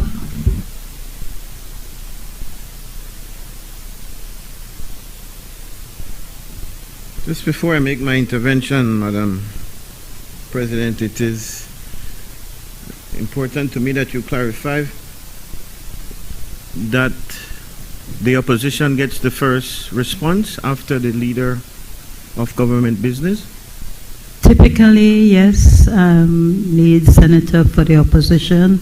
However, Senator Dennison had stood up just before you did, and you were coming up and then hesitated a bit. So I went with him, and now I'm recognizing you. Well, I wasn't quick to jump up, Madam President, because I assumed maybe that was the fault. But I am glad for the clarification, yeah, and will be guided by that moving forward. Let me just say also that be mindful that in the Senate there is not a rule within the standing orders for a lead senator for the opposition. However, I've always recognized in practice a lead senator for the opposition. And let me also say that one of the recommendations in the revised standing orders is to officially recognize a lead senator for the opposition. Thank you, Madam President. Guided. It would have been easier if my friend, the leader of government business,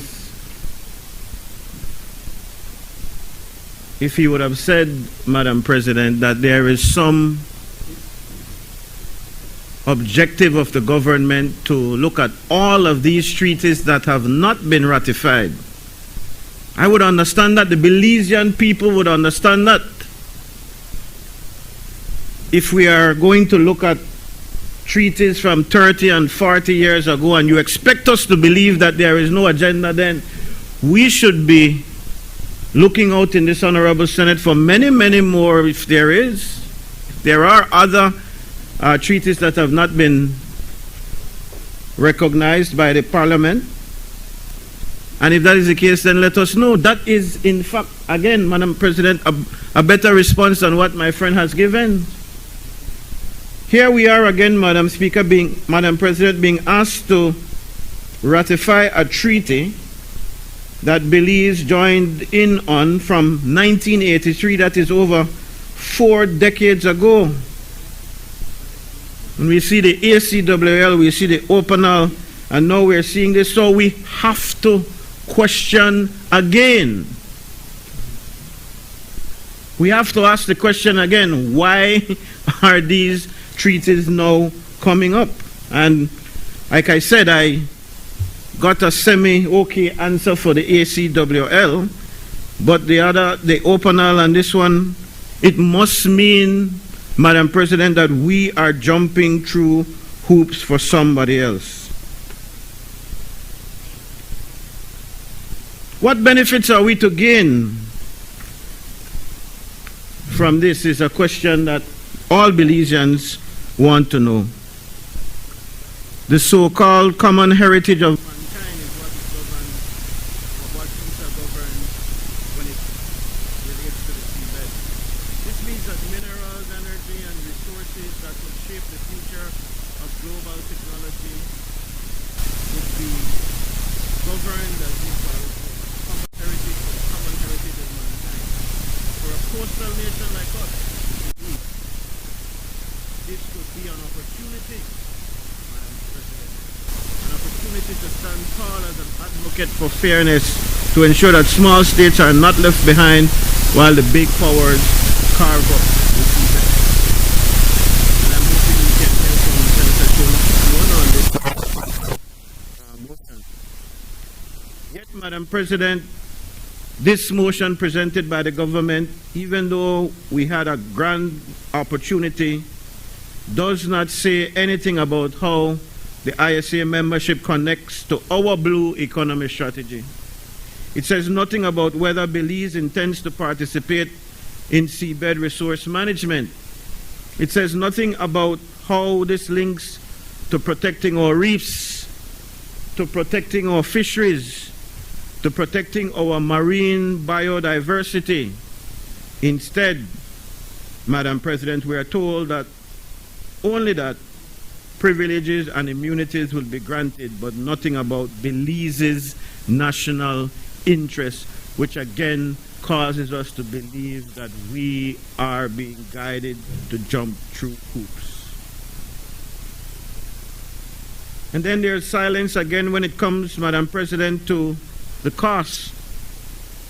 Are there annual contributions? Are we required to host these missions or their offices? Do these immunities that they are requesting come with hidden financial obligations? We have not heard any of that, Madam President. And how can this Senate be asked to approve such things like this treaty blindfolded? How can we ratify without knowing what burden is being placed on the Belizean taxpayer?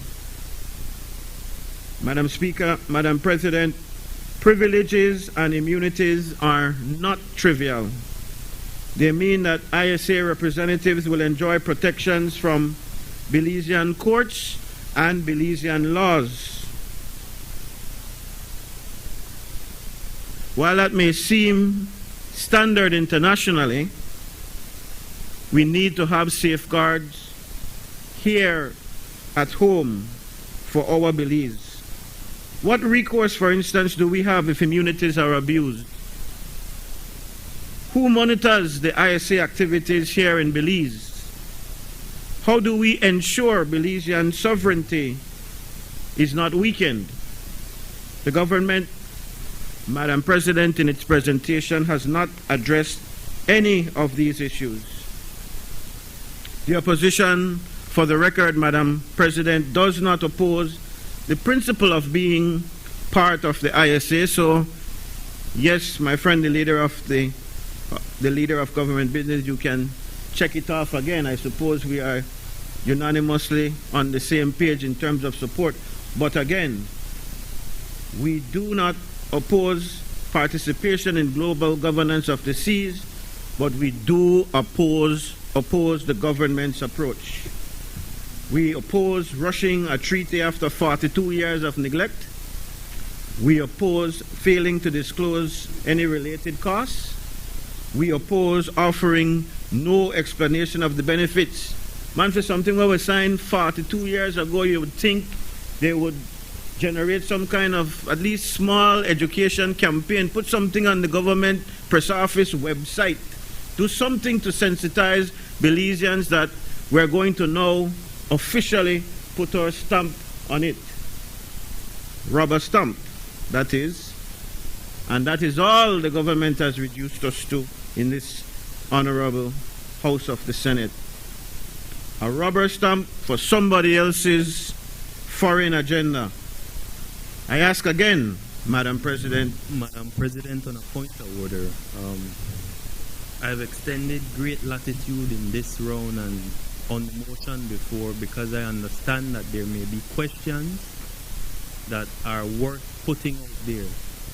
But I'm listening to Senator Farber, and it's becoming increasingly clear that he continues to stray from the issue at hand. One, that's not very germane at this point, but at this point he's now imputing over and over continuous improper motive of members in this house and of the other house, Madam President, and I ask kindly for your intervention. Thank you for your point of order. I will say that at this point I have not seen him impugn any improper motive individually to any member of either house, but I will just ask Senator Farber to be mindful of that intervention. Grateful, Madam President. Thank you. I didn't see it either, but of course, that I guess is expected. It is par for the course.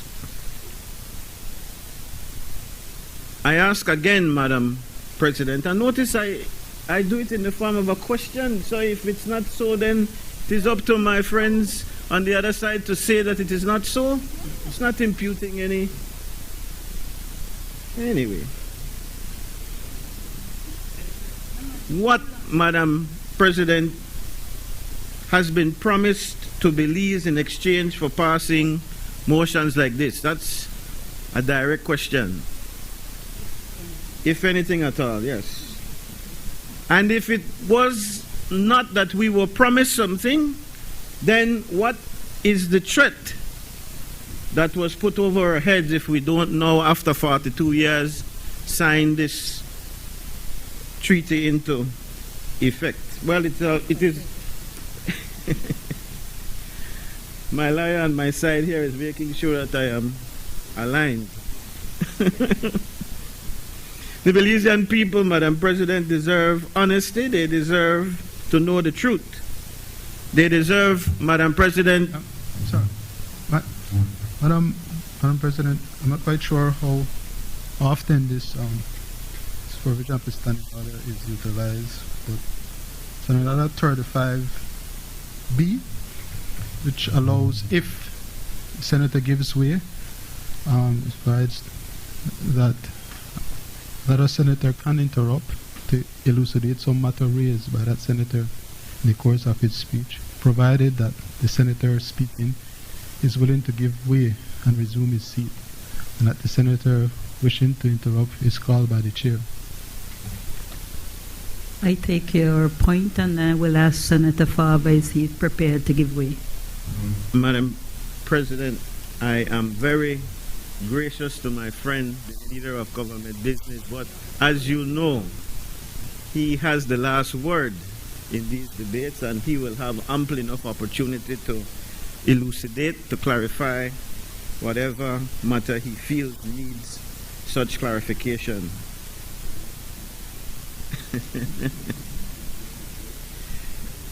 So, Madam President, what was promised to Belize in exchange for passing this motion, if anything was promised? And what was threatened if we weren't promised anything? What was threatened if we do not pass the motion, if there was a threat issued at all? The Belizean people, I was saying, deserve honesty, they deserve transparency, they deserve a government that will put the country first, not one that jumps through hoops to appease others. Because the seas of the world may be heritage, the heritage of mankind, but the seas of Belize, Madam President, are the heritage of our Belizean children. And this Senate must not approve anything, not one protocol, not one treaty, until we are satisfied that it truly serves Belize's interests. Thank you, Madam President. I recognize Senator Janelle Chanona. Thank you, Madam President. I will join with colleagues in calling, and perhaps it's more so to the public sector and the private sector in terms of perhaps identifying for us treaties and conventions and agreements that are pending action, so that perhaps we can look at this as a holistic exercise and ensure that we're up to date on the treaties and other commitments that we have agreed to. We stand in support of following through with the treaty as we have already committed to. But we will take this opportunity to just reiterate that there are concerns about the ISA's authority in terms of its decision-making processes, primarily regarding the use, or more importantly, concerns about the lack of use of scientific data to regulate key industries. We know there is much talk about deep-sea mining activities. There are some regulatory gaps that have been flagged. And particularly, it has been called out that there is, and it has been called by some as an exclusionary method that often come to the disadvantage of smaller nations. And I think certainly Belize can put itself in that realm of smaller nations. And so we certainly join the call in making sure that as an active member, and having ratified these treaties and now reiterating our commitment to the treaty, that we will make sure that there is progress on making sure that there is both equitable benefit sharing as well as meaningful environmental protection, because we do make sure that we highlight the call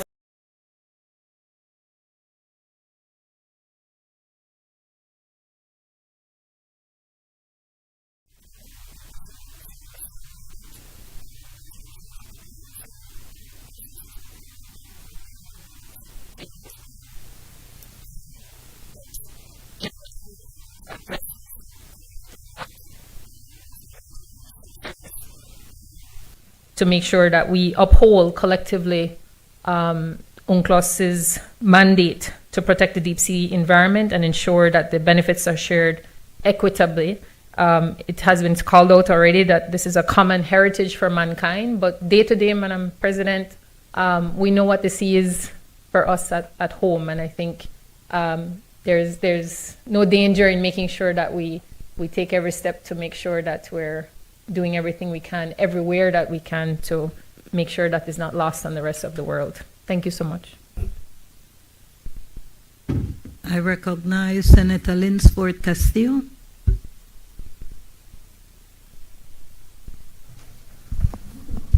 Try. Thank you, Madam President.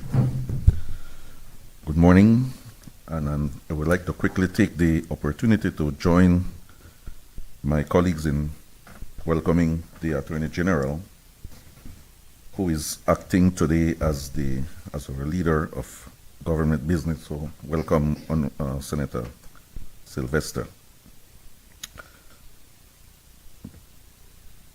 Madam President, I would like to ask your permission to refer to my notes. Thank you. Madam President, before I get into what I have here, I would just like to state that as we prepare for these sessions, we quickly realize the complexity of these bills that we debate in this House.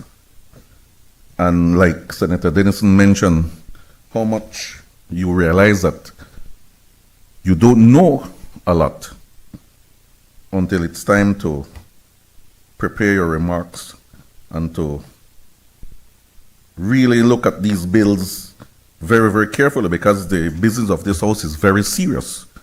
And we as senators have to take it that way. And so it is important also to note and to stress that when we come to this House, these bills and to pass these bills into acts, that we are not only speaking to ourselves as senators, but as Senator Denison, I think Senator Farber also mentioned, that we are speaking to the Belizean people. And we're also speaking on their behalf. So it is important that we try to simplify as much as possible, right, Senator Denson, these bills in order for the man and woman on the street, in the offices can understand and can appreciate what we're doing here. And so I really would try and see if I could do just that when it comes to this particular motion, Madam President. But of course I rise today in support of the resolution before us, and that resolution is authorizing the accession of Belize to the protocol on the privileges and immunities of the International Seabed Authority, ISA Motion 2025. Madam President, this is not simply a procedural matter, so to speak, but in my eyes, this is a decision that speaks to Belize's place in the international community. It speaks to our stewardship of the oceans. It speaks to our commitment to international law, as well as our responsibility to ensure that our citizens and institutions can engage fully with the framework established under the UNCLOS, or the United Nations Convention on the Law of the Seas. So, Madam President, to give a brief background of what we're talking about and for the benefit of the Belizean people, the ISA was created, as I think it was stated before, under Part 11 of the UNCLOS, to which Belize is a proud signatory. Its core mandate is to regulate activities in the international seabed area, or what UNCLOS refers to in general principle as the area. This area and its mineral resources, as have also been stated before, is referred to or declared as the common heritage of mankind. It's I like that term. It ensures that no single state, no company, no actor can unilaterally exploit these deep sea resources for their own exclusive gain. Instead, Madam President, activities must be carried out for the benefit of all states, including Belize, with particular attention to the needs and interests of developing countries, which we are one of them. Madam President, the International Seabed Authority is empowered to issue contracts for exploration and exploitation of seabed minerals, to adopt rules and regulations, and ensure that environmental protection is integrated into all such activities. Belize, as a coastal and maritime state with a proud tradition of defending the law of the sea, has long supported the work of the ISA. But for us to fully discharge our responsibilities, Madam President, and to benefit from these opportunities, we must also give effect to the protocol on the privileges and immunities of that authority. Now, Madam President, you might be asking yourself, or maybe the general public might be asking, what does this protocol do?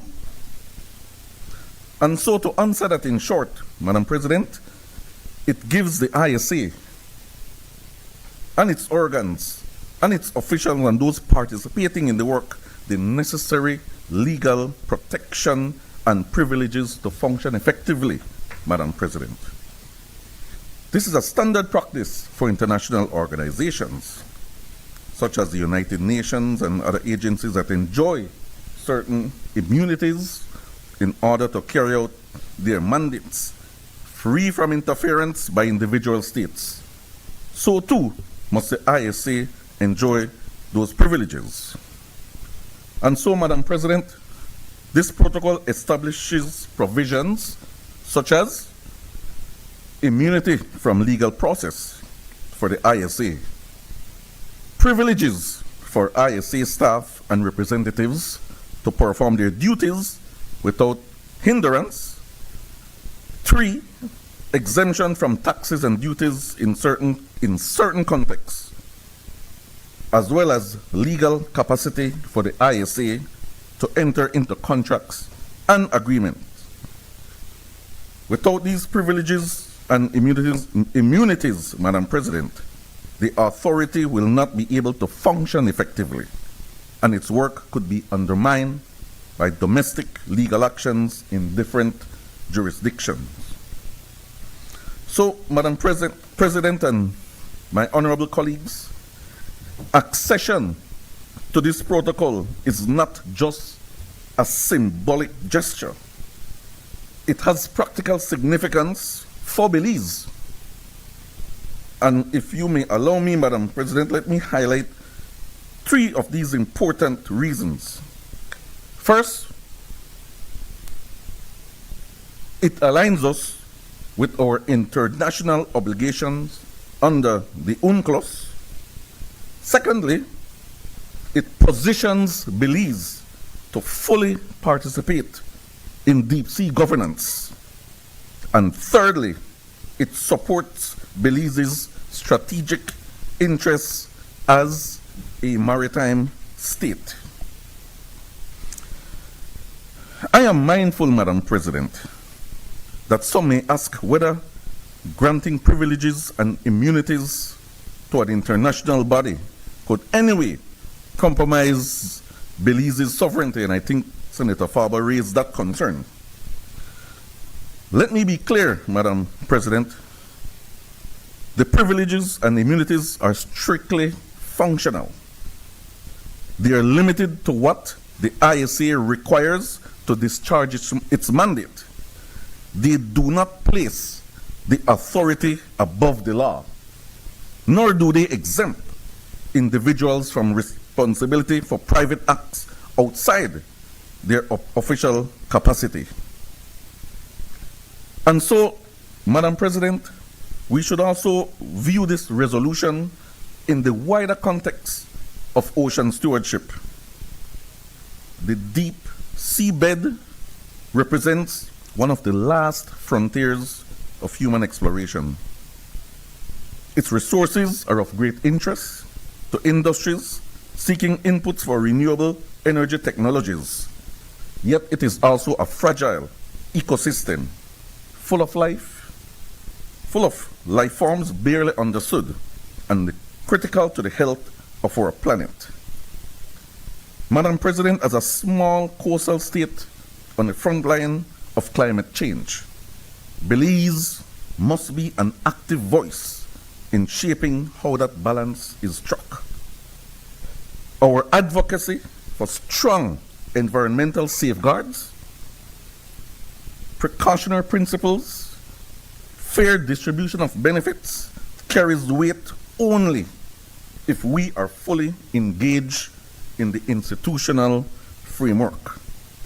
And so, accession to this protocol is an important part of that engagement, Madam President. Madam President, in conclusion, the resolution before us is straightforward, but its implications are far-reaching.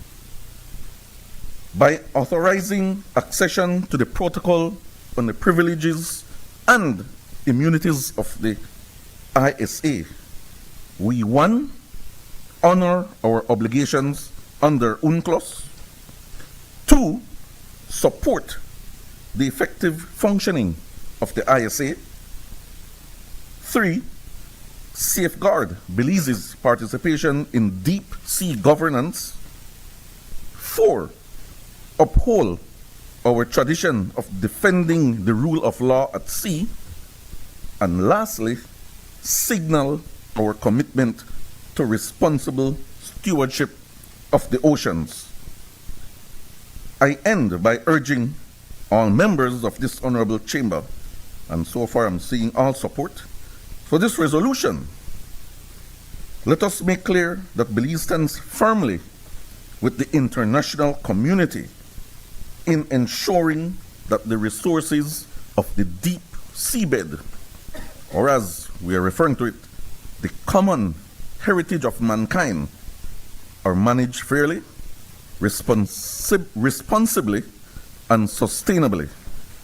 I thank you, Madam President. I recognize Senator Sheena Pitts.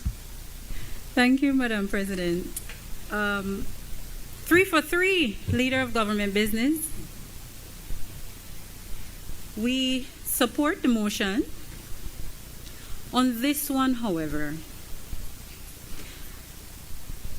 I invite not what you think ought to be obvious, and I invite not what you could compartmentalize for another day, because I think this one, in terms of privileges and immunity and the policies of ISA, has far-reaching implications and the perception of sovereignty erosion.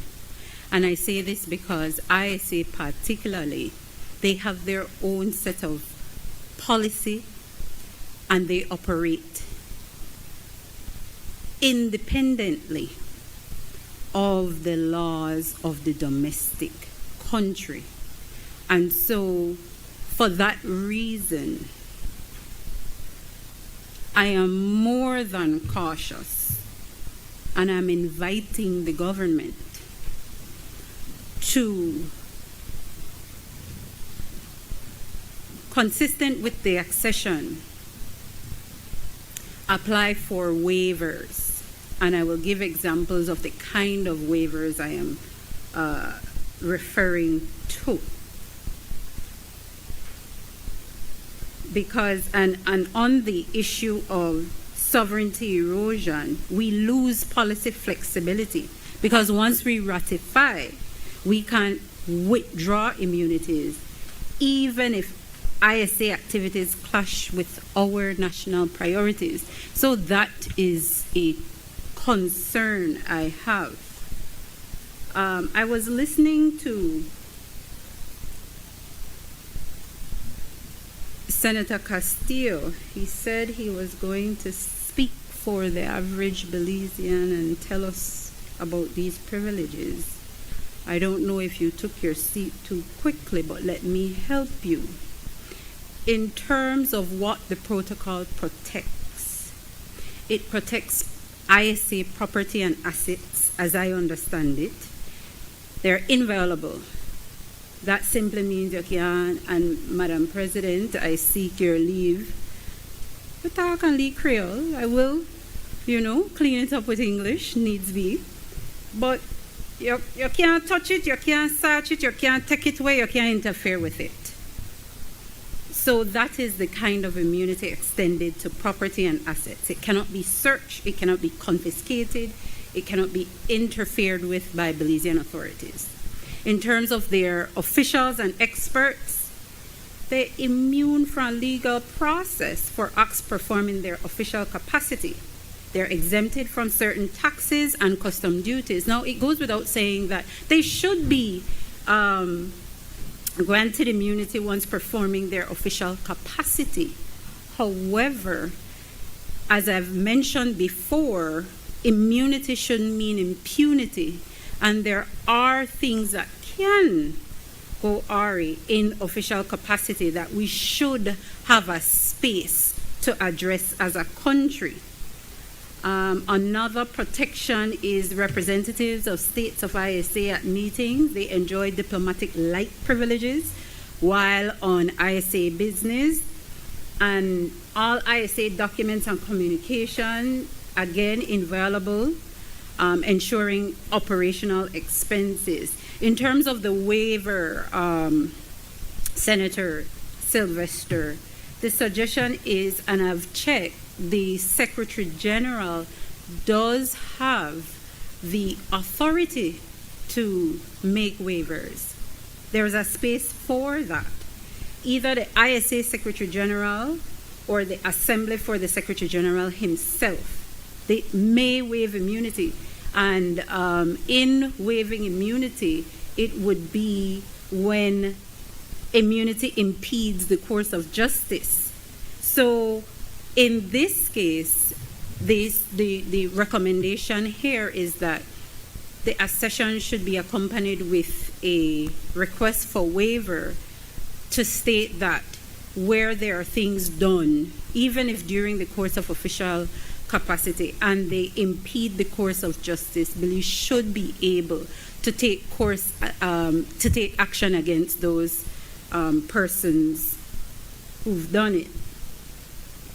And this goes in line with the appreciation, like Senator Chanona has said, that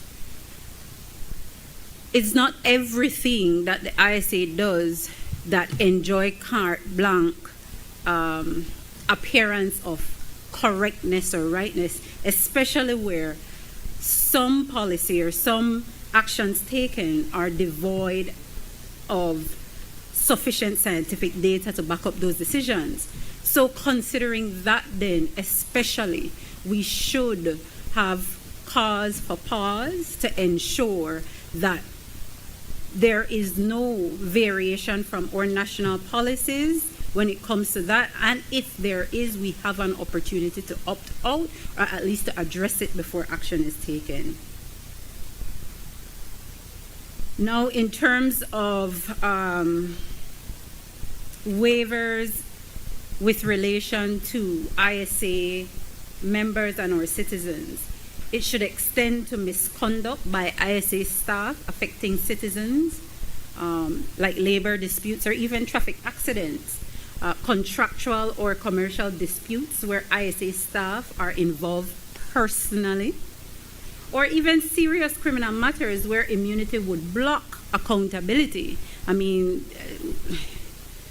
we've seen, watching any fiction on the telly, we see how immunity plays out, where it is being used to shield criminal conduct. And in this case, the suggestion here is that when we write in for a waiver, if we do, and there's a strong recommendation that we do, specifically when it comes to serious criminal matters, immunity doesn't block accountability. There should be a claims pathway for private parties in Belize. So the concept is such that a citizen of Belize could write to the Attorney General Ministry to state that there is an issue or a complaint, and what the AG Ministry can do is assess or review whether the official act is protected or not protected. And where there are official acts, the AG can request waiver of immunity from the ISA Secretary General. And then if the waiver is granted, the case proceeds in Belizean courts. For private acts outside of official duties, there should be no immunity that applies, and Belizean courts retain full jurisdiction. And then generally disputes with ISA itself settle through arbitration mechanisms provided in the protocol. So this is, Senator Sylvester, this is just a suggestion thought through that perhaps we can take into account so that there is at least action done on our behalf in an area like this that is so sensitive, and I dare not repeat Senator Chanona and Senator Faber on it, to show that we're addressing the issue in a sober way and with Belize first, or sovereignty. So clear complaints procedures for citizens. We'll have to train frontline officials, customs, police, the judiciary on the scope of ISA privileges. I would have liked to see, accompanied with the motion, the ISA privileges as opposed to the full scope of it, as opposed to going looking for it. I think that would have helped us a great deal in understanding the motion and to know areas where we should take some caution or concern, and then see if we can maintain an open channel with ISA headquarters in Jamaica to resolve waiver issues quickly. I don't know if there is any mechanism set up in Belize, or if it's AG Ministry or Foreign Affairs that would do that and have a contact with the ISA headquarters in Jamaica. I'm not saying that there is none. I'm sure there is, but considering that the suggestion is that there should be a waiver, then perhaps there is a dedicated line where, we can ensure that when we're reaching out for waivers, it is addressed in a timely manner. And another risk mitigation could be annual cabinet briefing, whether or not it's by the AG or Blue Economy Ministry, on ISA interactions, because I think this is one of those things where we shouldn't just accede and then we hear no more on it. This should be constantly for public consumption, for us to know what is going on, how it is going on, what are the consequences, whether there are advantages or disadvantages. I think this one should remain in the forefront, or remain for public consumption annually.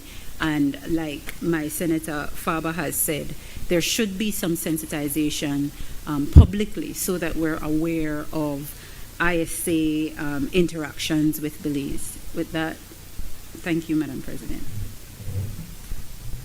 Senator Guerra? Madam President. Can I ask you to give me 1 minute, please? Obliged.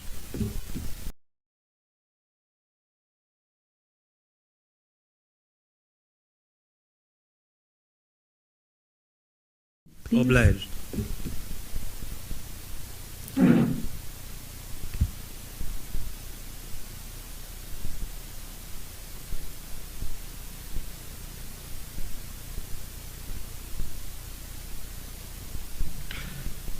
Madam President, in accordance with Standing Order 10.8, I move that the proceedings on the order paper be entered upon and proceeded with at this day's sitting at any hour, though opposed. Honorable members, the question is that the proceedings on the order paper may be entered upon and proceeded with at this day's sitting at any hour, though opposed. All those in favor kindly say aye. Those against kindly say no. The ayes have it. I recognize Senator Hector Guerra.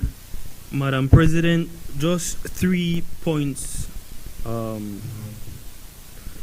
I'd want to develop 3 points, Madam President. There is a concern in terms of the scope of immunity, and I think it's important for the benefit of the public that we highlight that the protocols at Articles 8 and 9 expressly and plainly say that the immunities and privileges do not extend to the personal benefit of the individuals themselves.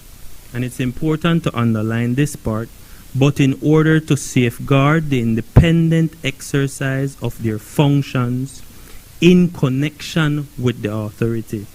That's repeated at Article 9, Madam President. It says privileges and immunities are accorded to experts, and I underline again, not for the personal benefits of the individuals themselves, but in order to safeguard the independent exercise of their functions in connection with the authority. So it's plain, Madam President, that the privileges and immunities being granted under these protocols are in effect limited to the official carriage of duties by the employees and the members of the authority who need to carry out their work. Madam President, another important point that relates to this is the fact that by way of Article 10, the employees any person carrying out official duties are required to respect the laws, and I'm quoting here, respect the laws and regulation of the members of the authority in whose territory they may be on business. Meaning, the minute these individuals come to Belize, it is expected that they will comply with our laws in Belize, Madam President. And the last point that I'd want to make is that the ultimate backstop to the concerns raised by Senator Pitts is the fact that Belize remains sovereign, but more than that, the protocol itself allows us at Article 20, if there are violations with the protocol, if we're not comfortable with the application of the protocol, the ultimate backstop is that the country retains the right to denounce the protocol and to exit it completely, Madam President. Thank you.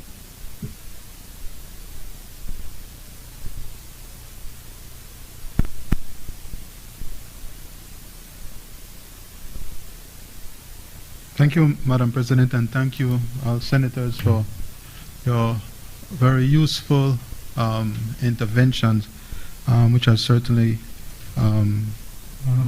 provided us on this side with opportunity for us to certainly, I'd like to thank Senator Chanona for her intervention and suggestion in terms of the approach to respect to having treaties when wishing to urge this Honorable Senate to exercise its treaty ratification power, perhaps maybe that they could be done in a more holistic way. That is something that certainly is taken on board.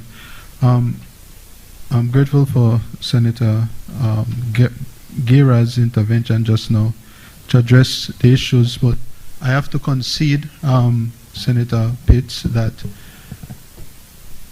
it is of a concern that and certainly Belizeans would certainly have a concern that when you hear about immunities, that there is the thought that there is a carte blanche that is being given and provided.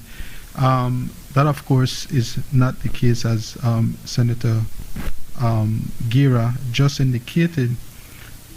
But to highlight and to point out as well that it is not unique that we grant these types of immunities and privileges to organizations.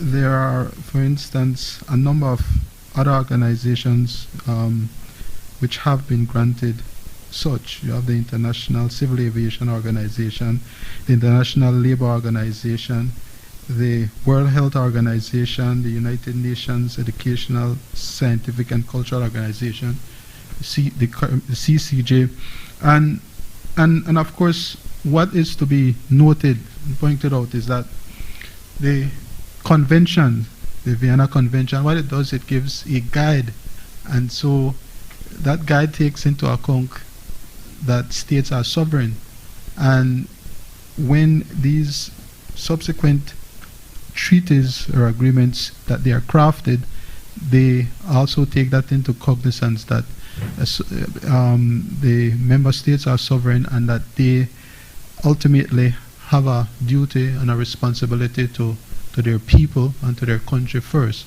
And so with that said, I hope that the interventions which have been provided on this side, that it provides the level of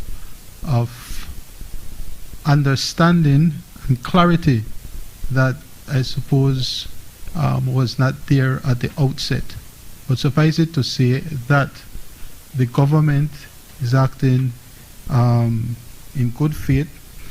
The motion, like the previous motion, is simply to give effect to the country's obligation to ensure that the entity, that the organization will be able to conduct its business as other international agencies and entities which conduct work and business in Belize, that they are afforded the same and similar privileges and immunities. With that, Madam President, I would ask if the question could be put. Thank you again, Senators, for your intervention.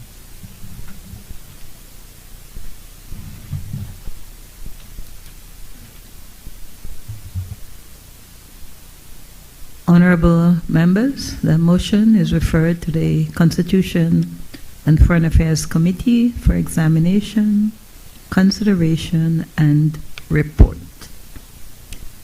I recognize the leader of government business.